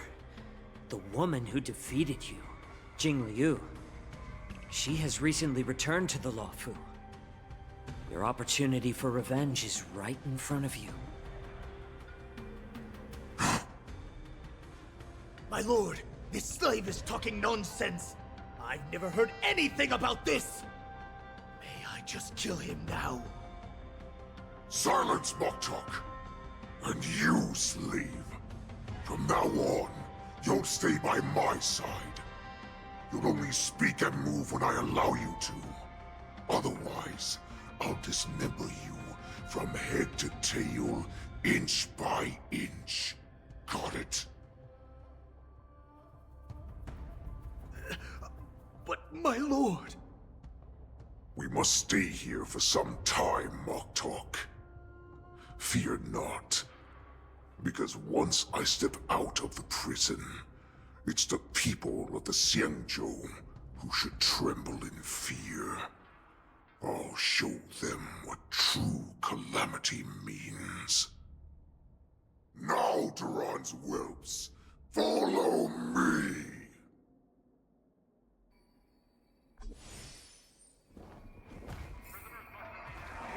Prison guards, stop them!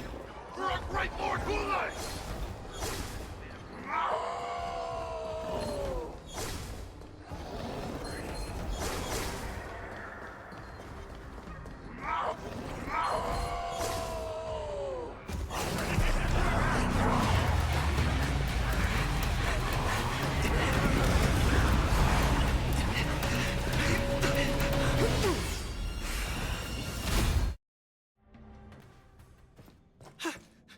Report! After we lost contact with the shackling prison, we received a message from a Psycrane.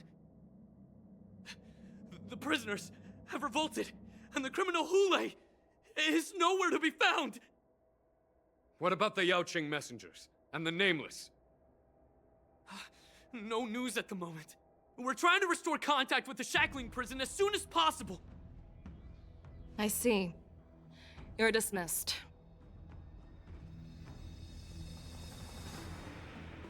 General Jing Yuan, General Hua Yan. It's just as we suspected. The rise of the Ambrosial Arbor was not the end of things, but the beginning. The hand of the Ruined Legion has already sown the seeds of destruction. From this moment on, the Xianzhou Alliance will face an even greater challenge, from both the abominations of abundance and the destruction itself. If this is what they want, I'm always up for a challenge.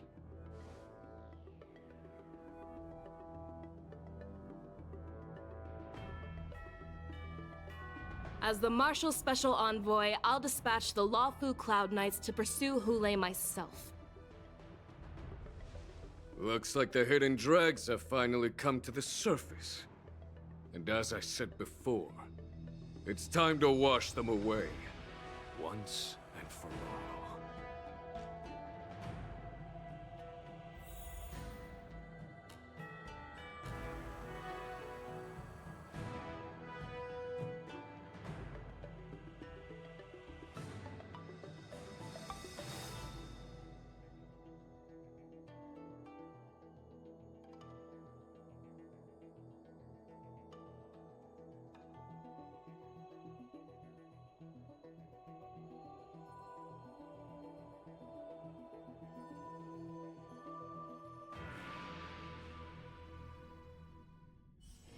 Let me stay here a little longer in this body.